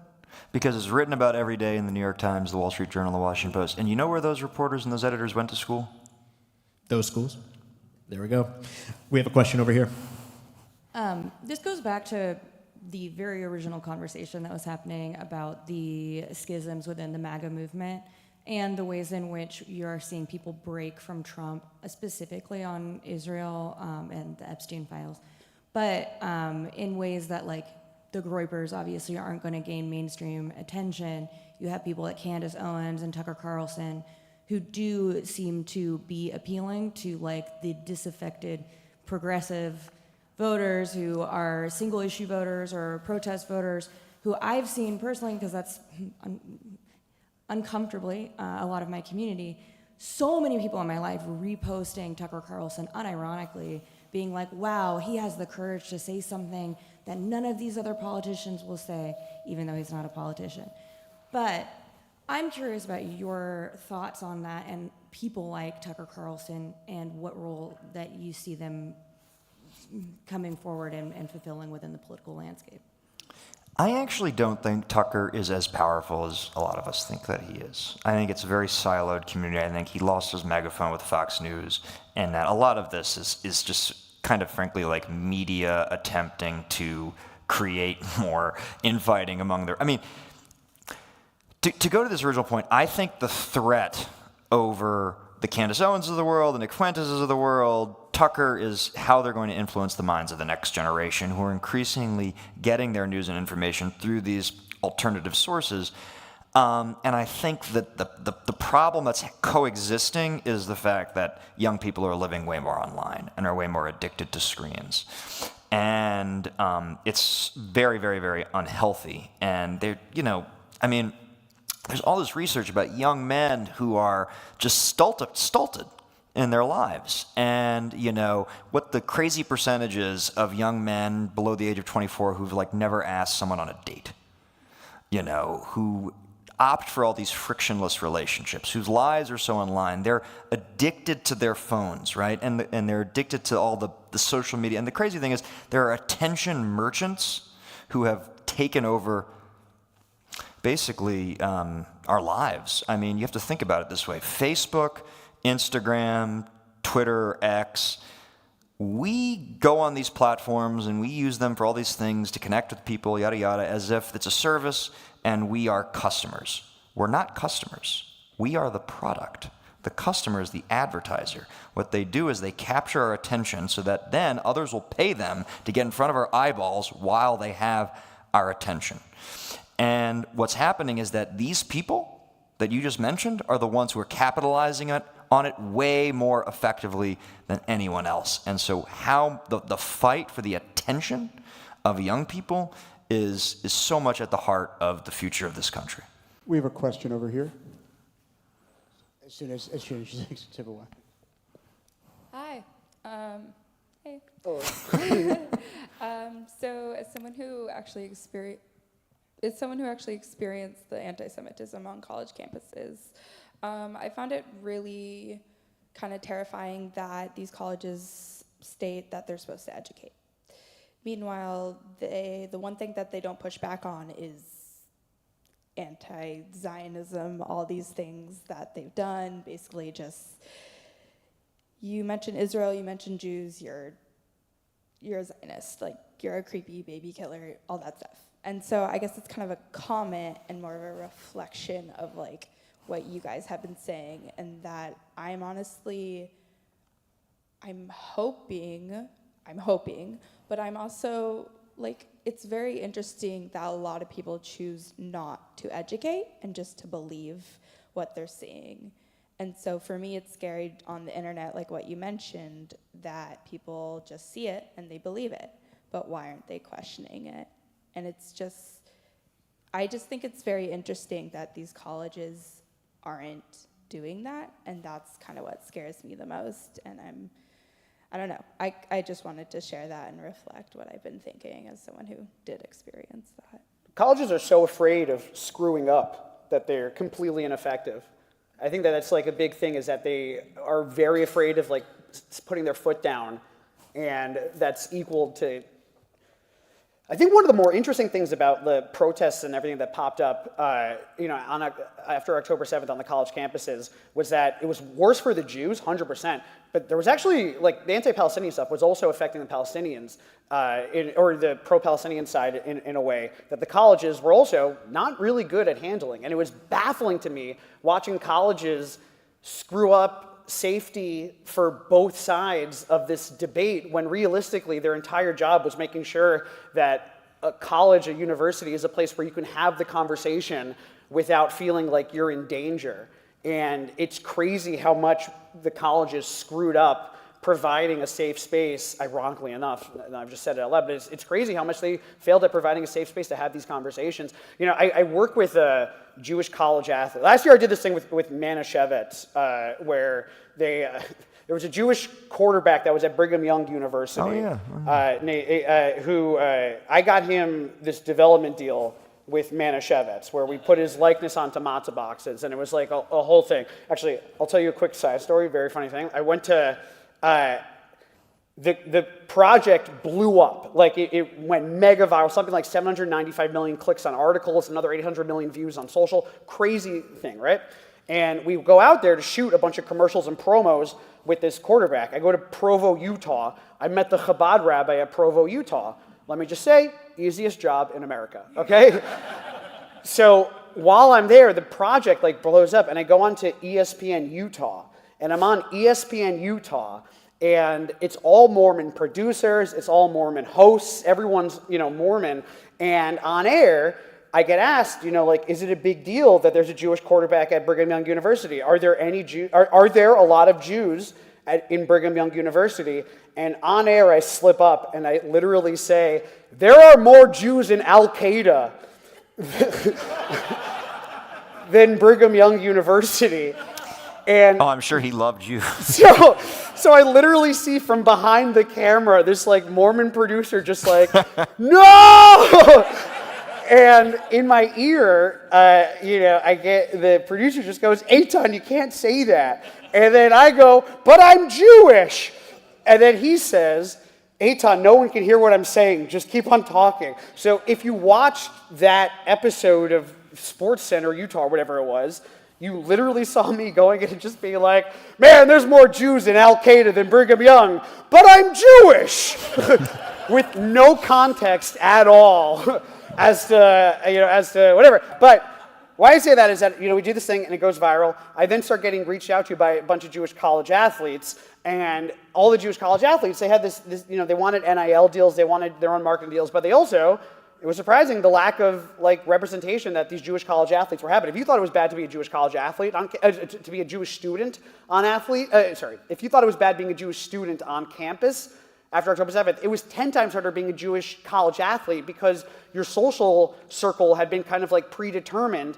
And I would hear these stories of what these kids had been going through and was blown away at how little the colleges were helping these kids. You know, if you have a coach that's labeling you genocide Joe, not genocide Joe, saying genocide whatever, like that's like a big problem, and the colleges were completely unable to affect this. Now, I want to not push back, but I want to also say this element, and this is that last year I was on this program with this girl who was at some college. I don't remember the college, but something anti-Semitic happened to her on college, on the campus, and she went to the administration and she reported this teacher, and this teacher got either fired or placed on leave or something. They handled it correctly. And it's a small college, small Jewish community. This girl is very much a key part of the community. And a couple weeks later, the ADL released their college anti-Semitism report, and they gave that college a C-. And that girl calls the ADL and goes, what are you talking about C-? There was one anti-Semitic thing here. I was the anti-Semitic thing, and they fixed it. And she was blown away that the ADL had come on there and kind of like riled up the community a little bit to be angry against like the college in that case. And I say that because, once again, identifying properly what is anti-Semitic, what is effective, what is not effective is going to be the biggest tool that our community has to embrace. We have to acknowledge when things are bad and when they are not bad, and that is the only way to effectively deal with the hate, is to effectively deal with when the hate is actually happening and when, what the movable middle is and all of that stuff. Yeah, and just one last, to piggyback on the point you made about everyone's afraid to get in trouble. You watch these college presidents in this House hearing just walk on eggshells and look just awful because they're just so nervous to make one faux pas, and so they engage in these rhetorical acrobatics. And I think it's like a microcosm of the paralysis on college campuses for not knowing how to deal with these trends. It's hard to generalize. I'm sure there are plenty of great professors who can contextualize and teach and explain the difference, but then there are some who don't. And it's, as far as on a macro level, there's a lot of work to be done. Thank you, guys. So here's where we're at. It's 9:04. That's on us. This event is technically over. However, I happen to know that the stream will stay on until 9:30. So here's what's going to happen. If you guys are down to hang out for a little bit longer, we have more questions, I think, out there. However, I know there were people who came here and said, this event is from 7:30 to 9, and then I'm going to bed. So if you choose to leave right now, or at any point in the next 25 minutes or so, no worries. No one was going to be offended. We're all going to assume that you mean well and you're tired like the rest of us. But if you'd like to stick around for a little bit longer, with your permission, I'll be offended. But we'll hang out. So if you want to stick around a little bit longer, we'll open it up for a few more questions. It looks like there's one with Rabbi Brett Scott, and then I've got a couple over here that I've been seeing. Yeah, I think I want to clarify just something that you said, Eitan. Also, then I have a question right here. Are you saying that there's an ineffectiveness of picking battles or sort of ranking what is the highest priority to address within the anti-Semitism that exists? Or is it that we are overreacting or something? I guess like it's even less than from the defensiveness of my kishkas, I'm like, I need to call everything out. Yeah. I need to go to the wall on calling out things because it affects the security, but also I also feel the need to gird my own self and realize that I can't affect the world in the way that I wish to, and I can really only affect myself and hopefully, be in community and raise up the strength from within. But I guess I'm asking for a clarity in what you mean in that. Two things. First of all, I worked with the Mormons last year on some stuff, and I've kept up a relationship with some Mormon leaders, and I talk to them occasionally. And this is actually going to come out so funny. We need to take a page out of the Book of Mormon. Okay, we need to how the Mormons respond to Mormon hate. Believe it or not, it's not wrong. Like what they did, when Book of Mormon came out, is that they didn't protest Book of Mormon. What they did was that they bought ad space in the playbill. And they said, you saw the joke? Now come and experience, Salt Lake City or whatever. So I do think that, the not reacting angry to everything,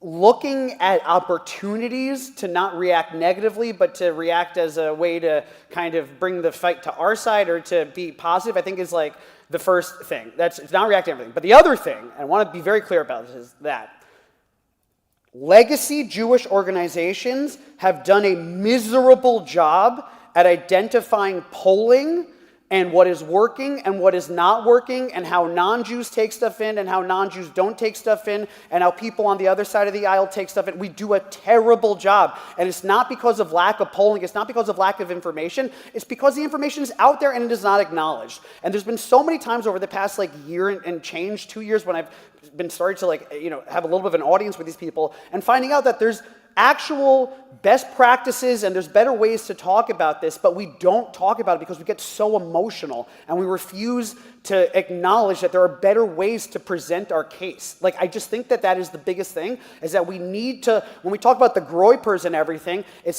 they're terrible. There's awful parts of the internet. But how do you acknowledge the awful parts of the internet? How do you play with the awful parts of the internet versus just shutting us down? And how do you use the awful parts of the internet? How do you use the groypers as a way to present our case to the non-groypers out there? And I think that we don't do that because we get so emotional and so you're wrong. And here's data that shows exactly all the ways that you're wrong. And then we expect that showing the data is going to make a change in their mind at all. And it's just not how it works. We're too smart for our own good. We're like the presidents.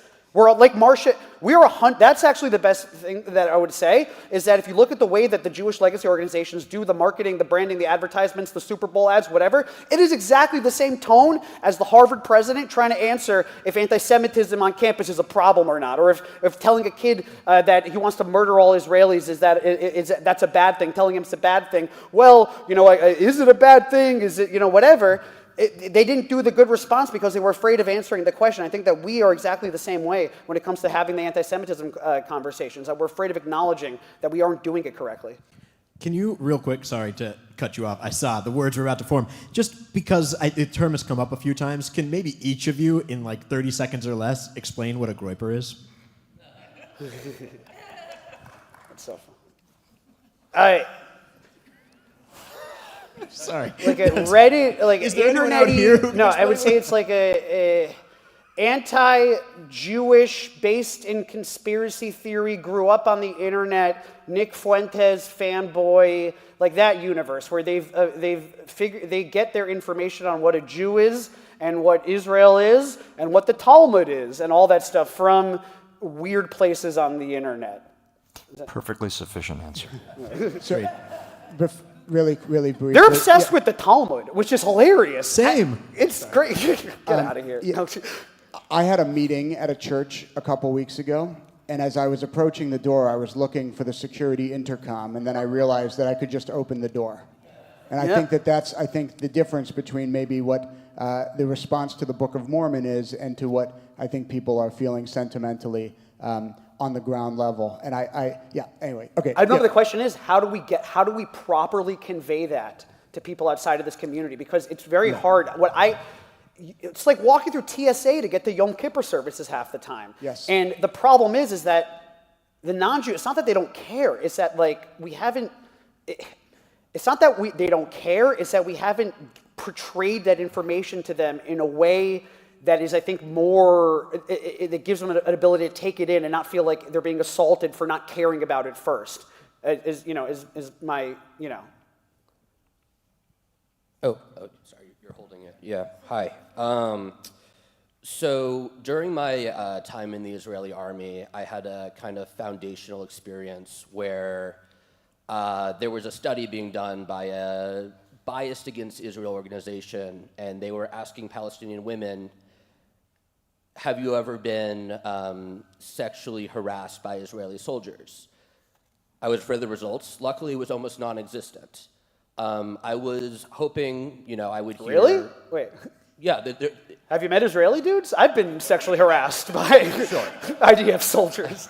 But when they presented the results, they actually wrote down something more like, them not sexually harassing Palestinian women is proof that they don't see them as human or worth harassing. So I guess that kind of goes to my stronger question, and I'd probably ask that, I'll put it this way. I think we always try to present a good picture or try and take up spaces or talk to people, kind of like you said with the Mamdani thing, who I don't think want us to do well. Like if I walked in, and I'm a big fan of yours, with an I Hate Eitan shirt, I really don't think you would want, you would think that I want you to do well. Yeah. You can buy that on my website, by the way. Right. And in the same way, I feel like we're always punching ourselves in the face, saying, well, if only we were nicer and the settlers weren't so bad, as if only we talked about falafel and cherry tomatoes more than we talked about October 7th, then they would start to like us. And I guess my question to our friend with time over there is, you've written things that kind of go to the question of the soul of democracy in Israel, such as you were talking about detainment without charges. Do you think that people are really moved by those questions, or do they just not want Israel to do well? It depends. I mean, certainly there are people who don't want to see Israel succeed. Detainment without question? You talking about when I interviewed Netanyahu? No, you wrote an article about, I believe, detaining Jewish and Palestinian people without charges for a certain amount. He's referencing an article that you wrote about detaining people without cause, both from Israel and in Palestine. To be honest with you, I have no recollection of it. This guy has receipts. But yeah, no. But certainly, yeah, there are plenty of people who just don't want to see Israel succeed and are rooting against it, and they have an agenda. Their agenda is to And Israel is the current project that it is. I mean, and so then, your challenge is identifying who are those people and who are good faith critics. And it's increasingly challenging in this hyper media environment. That was 5 hypers. Yeah. It's a lot of hypers. All right, we got a question right here. Yes, a little different subject. I think that the Israeli and American governments underestimated the ability of Iran to hide weapons and possibly uranium enrichment all over the country. And I'm concerned that the peace talks, I don't know who's negotiating it, but even if they sign something, there's too many factions that are not going to accept it. And I think the best chance for peace is the Abraham Accords if they can get the Arab countries and Pakistan and Turkey to sign it. Could you comment on that? Where are we with these accords? Yeah, I mean, well, it's a very well-known secret that Saudi wants to sign the Abraham Accords and they want to expand it. This war in Iran has not helped expand the Abraham Accords. So, bin Salman was waiting for a more palatable moment to expand it. He couldn't do it while the fighting was going in Gaza. I mean, the Biden administration pushed very hard. And so Trump definitely has leverage over some of these countries. Are you saying you think that expanding the Abraham Accords would help to neutralize the Iranian nuclear threat? I'm thinking that, yes. I don't know if I'm correct. I think you're. I mean, I think most people would agree that that's right. Strength in numbers, et cetera. But there's a bigger challenge, though. Even with that kind of cooperation and normalized relations with Israel, they still have all of the technical, tactical challenges of literally going and finding all of the canisters of enriched uranium that are hidden throughout the country. I mean, you can't do that without the Iranians participating or having boots on the ground, full-scale invasion. And so it's just a very massive challenge that the Abraham Accords would help, but it wouldn't solve on their own. Can I add on to this something that I think people are kind of like underestimating when it comes to the end of the Iran war or whatever chapter of this that we're in? Israelis are tired. I think that's something that is kind of not talked about enough, is that since October 7th, they had October 7th, they had the war after in Gaza, they had Lebanon's front opening up, they had Iran 12-day war, they had Iran second war, they had the Lebanon front is now way open up and everything. And the sense that I got when I was in Israel was that as much as people thought they had an issue with Iran, obviously they don't like the Ayatollah over there, there was a questioning over whether they should have done it, this last war to begin with. And now that they've done it, there's no appetite for more war. There's no more appetite to continue going at Iran specifically. So I do think that is also going to play into how the next couple of years go out there. It's that there's just not an appetite in the Israeli culture to continue doing these wars over and over and over and over. Isn't the war popular, though? But society is so tired. They don't want to go into more places. It's popular because the northern part of Israel you can't live in. You can't live in Metula. You have 15 seconds to get to a bomb shelter in the northern part. That's why it's popular, because they do see shoring up their borders up north. Because they see it as existential. Exactly. But they also are now seeing that IRGC ain't going anywhere, at least for the next little bit. As much as it's been, militarily kind of pushed back, if anything, they've left stronger because they now know that they really can stay in power. That they can withstand a lot. Yeah, I mean, my sense is that the Israelis are certainly exhausted, but they're not necessarily ready to relinquish the war until the objectives are met. And part of it is that October 7th just shattered so many assumptions. Yeah. Right? They assumed they couldn't pull this off, and they assumed they wouldn't do it. And so if Hamas is willing to do something so self-destructive, we can't make any assumptions of what the Iranians aren't willing to do. I mean, it's actually, it's so crazy. It's that the battle that happened in Gaza and is happening in Iran is that both of the leaders or both of the political parties that are in control of those areas, we've underestimated how much they're willing to just get the tar kicked out of them. We underestimated how much they really are just willing to let their society and civilians in those areas just get murdered in the crossfire. Yeah. We have a question here. Hey, I just wanted to touch on the comment you made, Eric, about the trauma and how that's viewed differently by the victim, and how it feels like a lot of the Jewish community is still holding on to the trauma of October 7th, while the world is making apples-to-apples comparison of the civilian toll in Lebanon and Gaza and Iran. And I'm curious how you think we can overcome that trauma and emotion and take the high road and try to engage in a positive dialogue with the other side when it's so contentious. That's a really great question. It's very challenging. I mean, I do think that is a central dilemma. You know, everyone in this room is shaped by the trauma of October 7th because it affected us personally, you know, et cetera. But for those who are not Jewish or who don't have friends who are Jewish or who just don't identify with the trauma, they've moved on. I mean, they'll say, oh, it was terrible, of course. Of course it was terrible, you know, like many tragedies. But, you know, they're not consumed by it in the same way.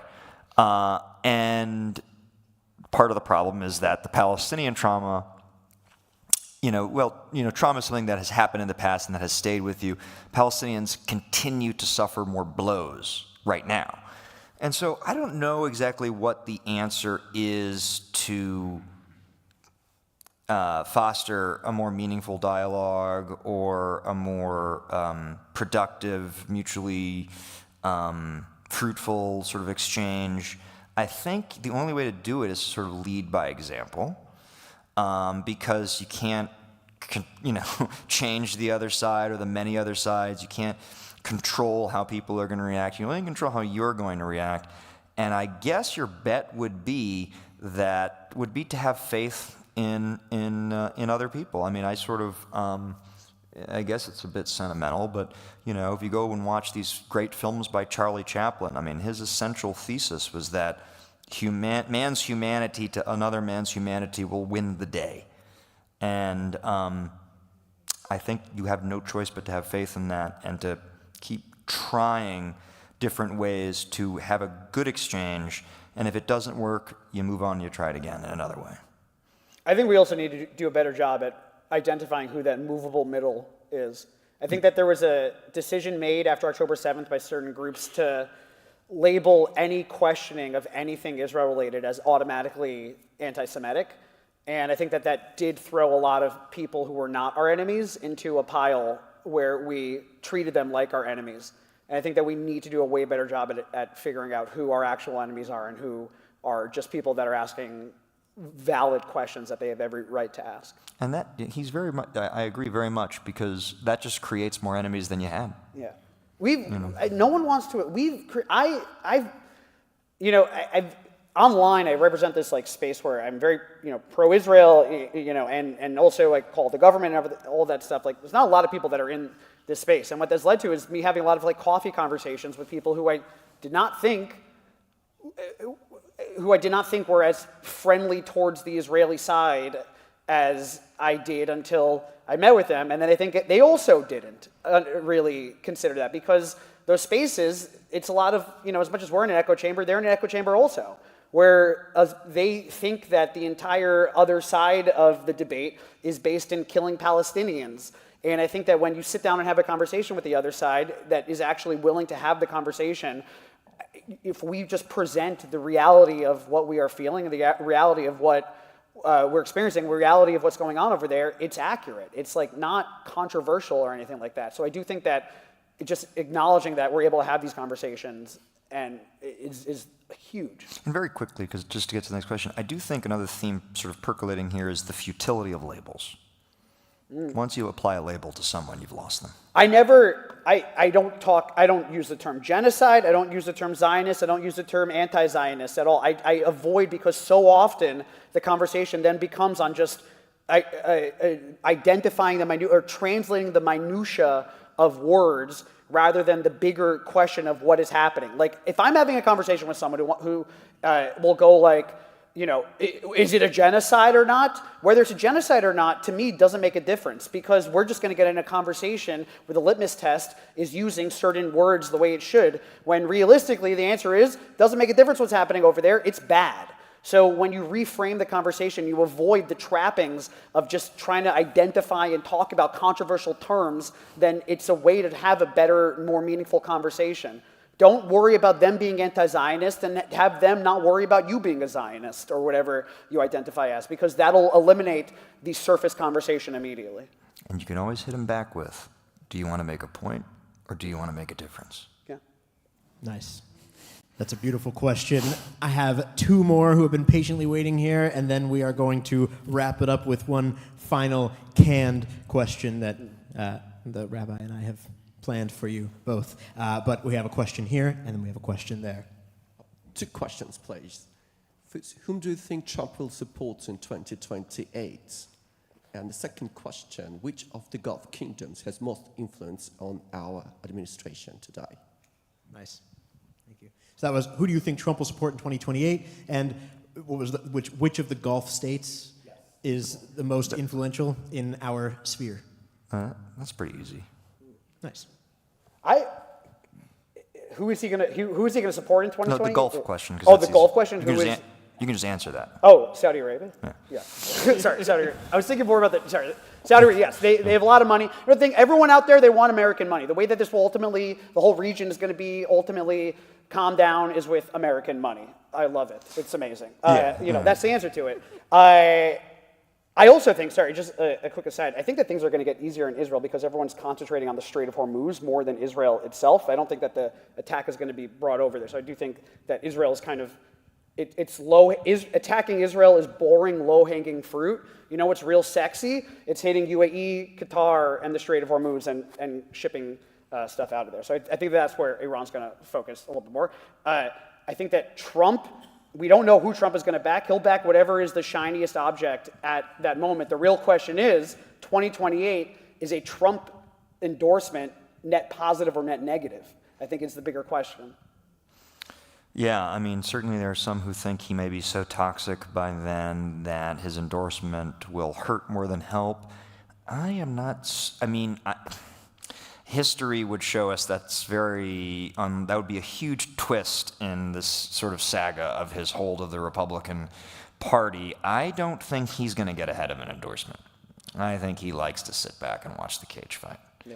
I think right now he seems to be favoring Marco Rubio more than anyone else, A lot can change, obviously. I wouldn't bet on it. Marco's certainly a formidable candidate, Secretary of State Rubio, very talented and shrewd as an operator.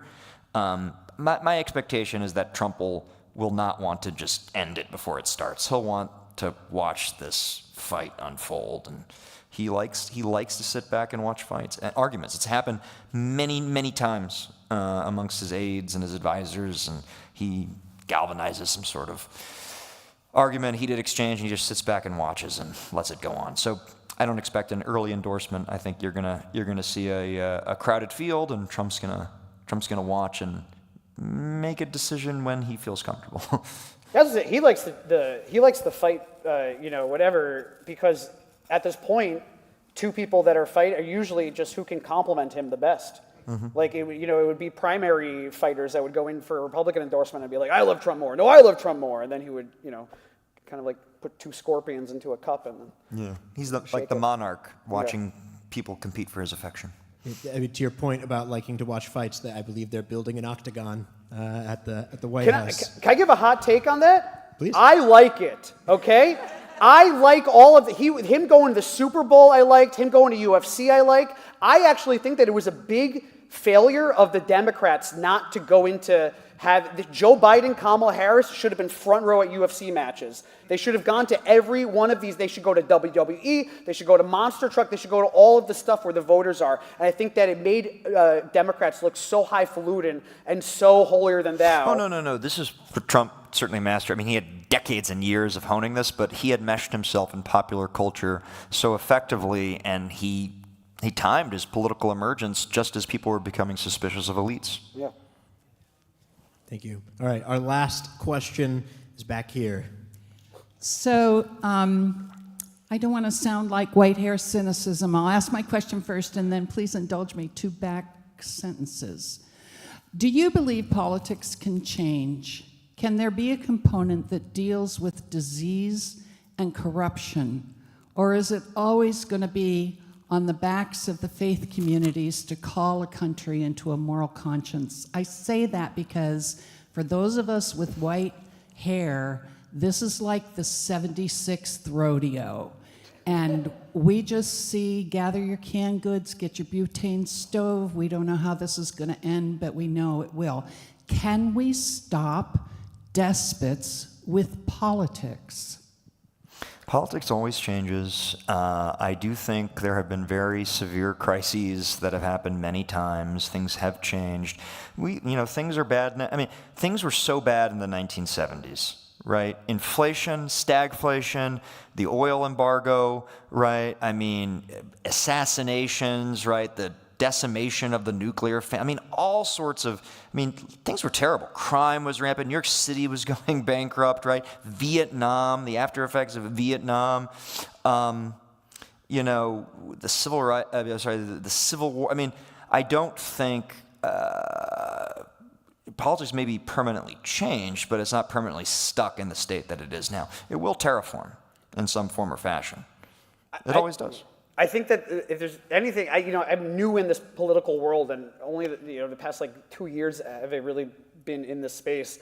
And if there's anything I've learned, it's that most politicians are rizless chuds who are just social climbing and are just trying to get money for campaigns that they have to run. Can you translate Rizless Chud? Rizless chud. Just like a normal dude with no charisma? Yeah, I would say no charisma. They all talk like lawyers told them talking points that morning.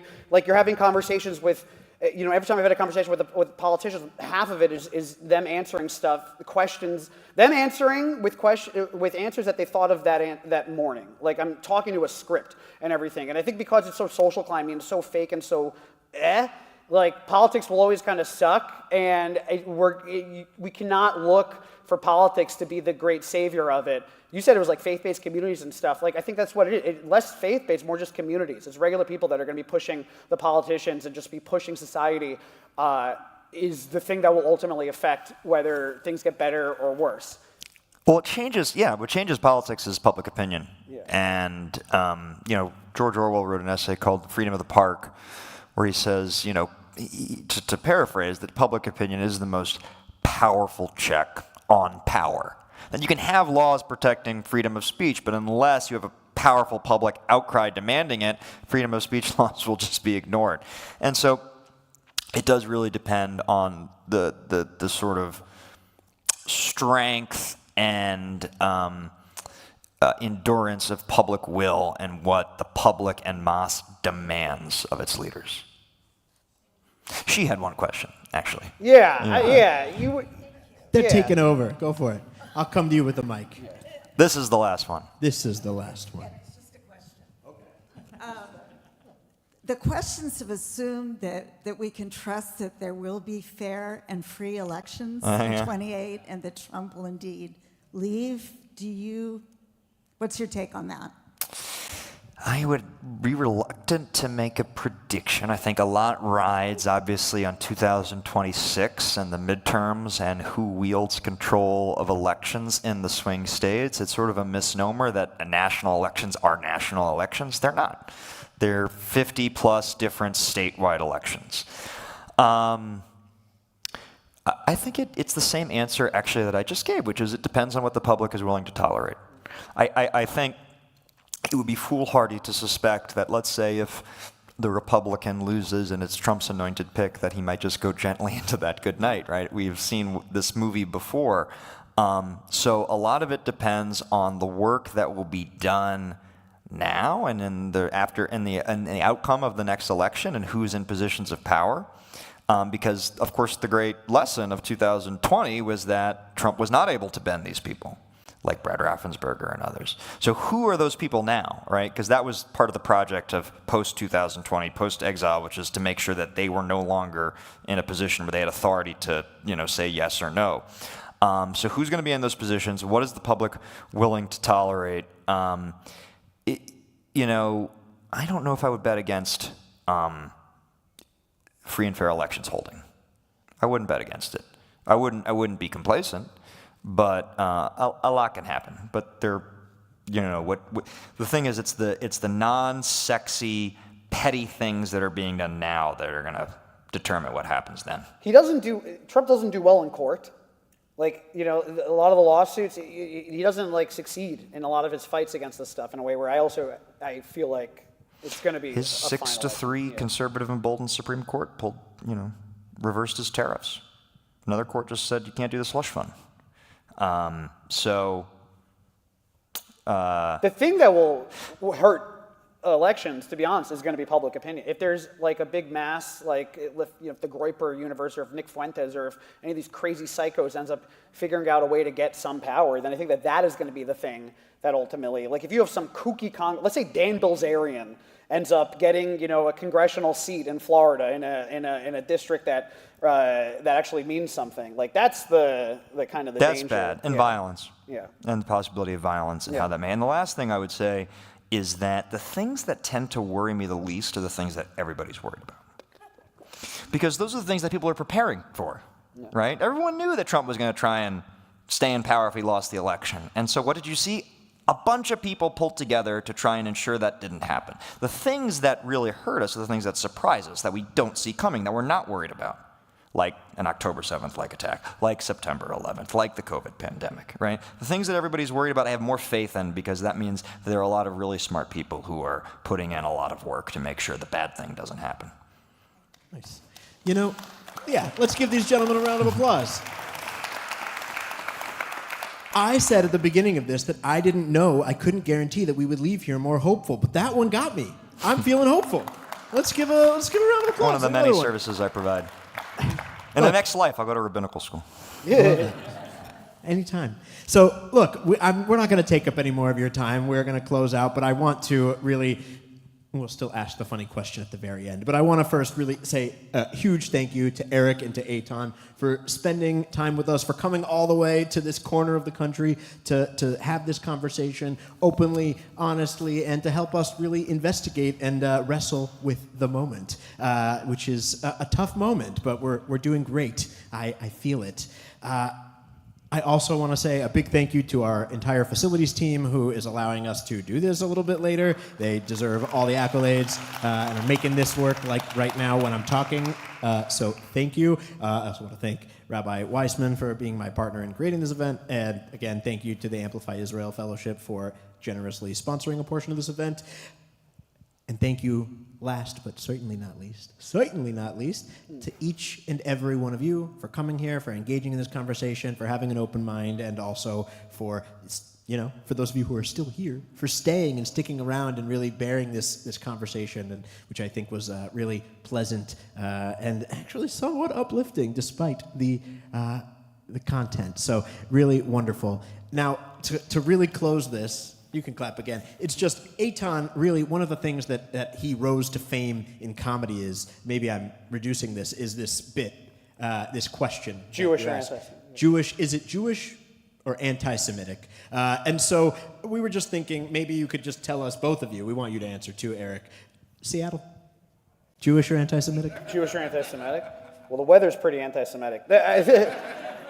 I mean, very anti-Semitic. I remember last time I was here, I asked, and I definitely got anti-Semitic as as the things. I go with anti-Semitic on this. Yeah, well, the old Yankee Stadium used to be set up so that if you were sitting in the outfield, you couldn't access the rest of the ballpark. Yeah. And I just I'll never forget going with a friend of mine, his Jewish father, who said, I don't know why they did this, but anti-Semitism must have something to do with it. So whenever something goes wrong, maybe a little bit of both would be my answer, I'm going to try and split the baby there, but as I like to say in journalism, sometimes it has the benefit of being true. But what's also true is that what a great community. So great to be with all of you. Thank you for having us. And, it's also good and uplifting to see a community that is so intellectually engaged, that is so tolerant of differing points of views, that is committed to having difficult conversations and fostering an environment of mutual understanding. And so kudos to all of you. Jewish. That's us. Yeah. Jewish. Yeah. All right. Thank you, guys. Everyone, get out of here. You don't have to go home, but you can't stay here. And we'll see you at the next one. Thank you so much. Yeah.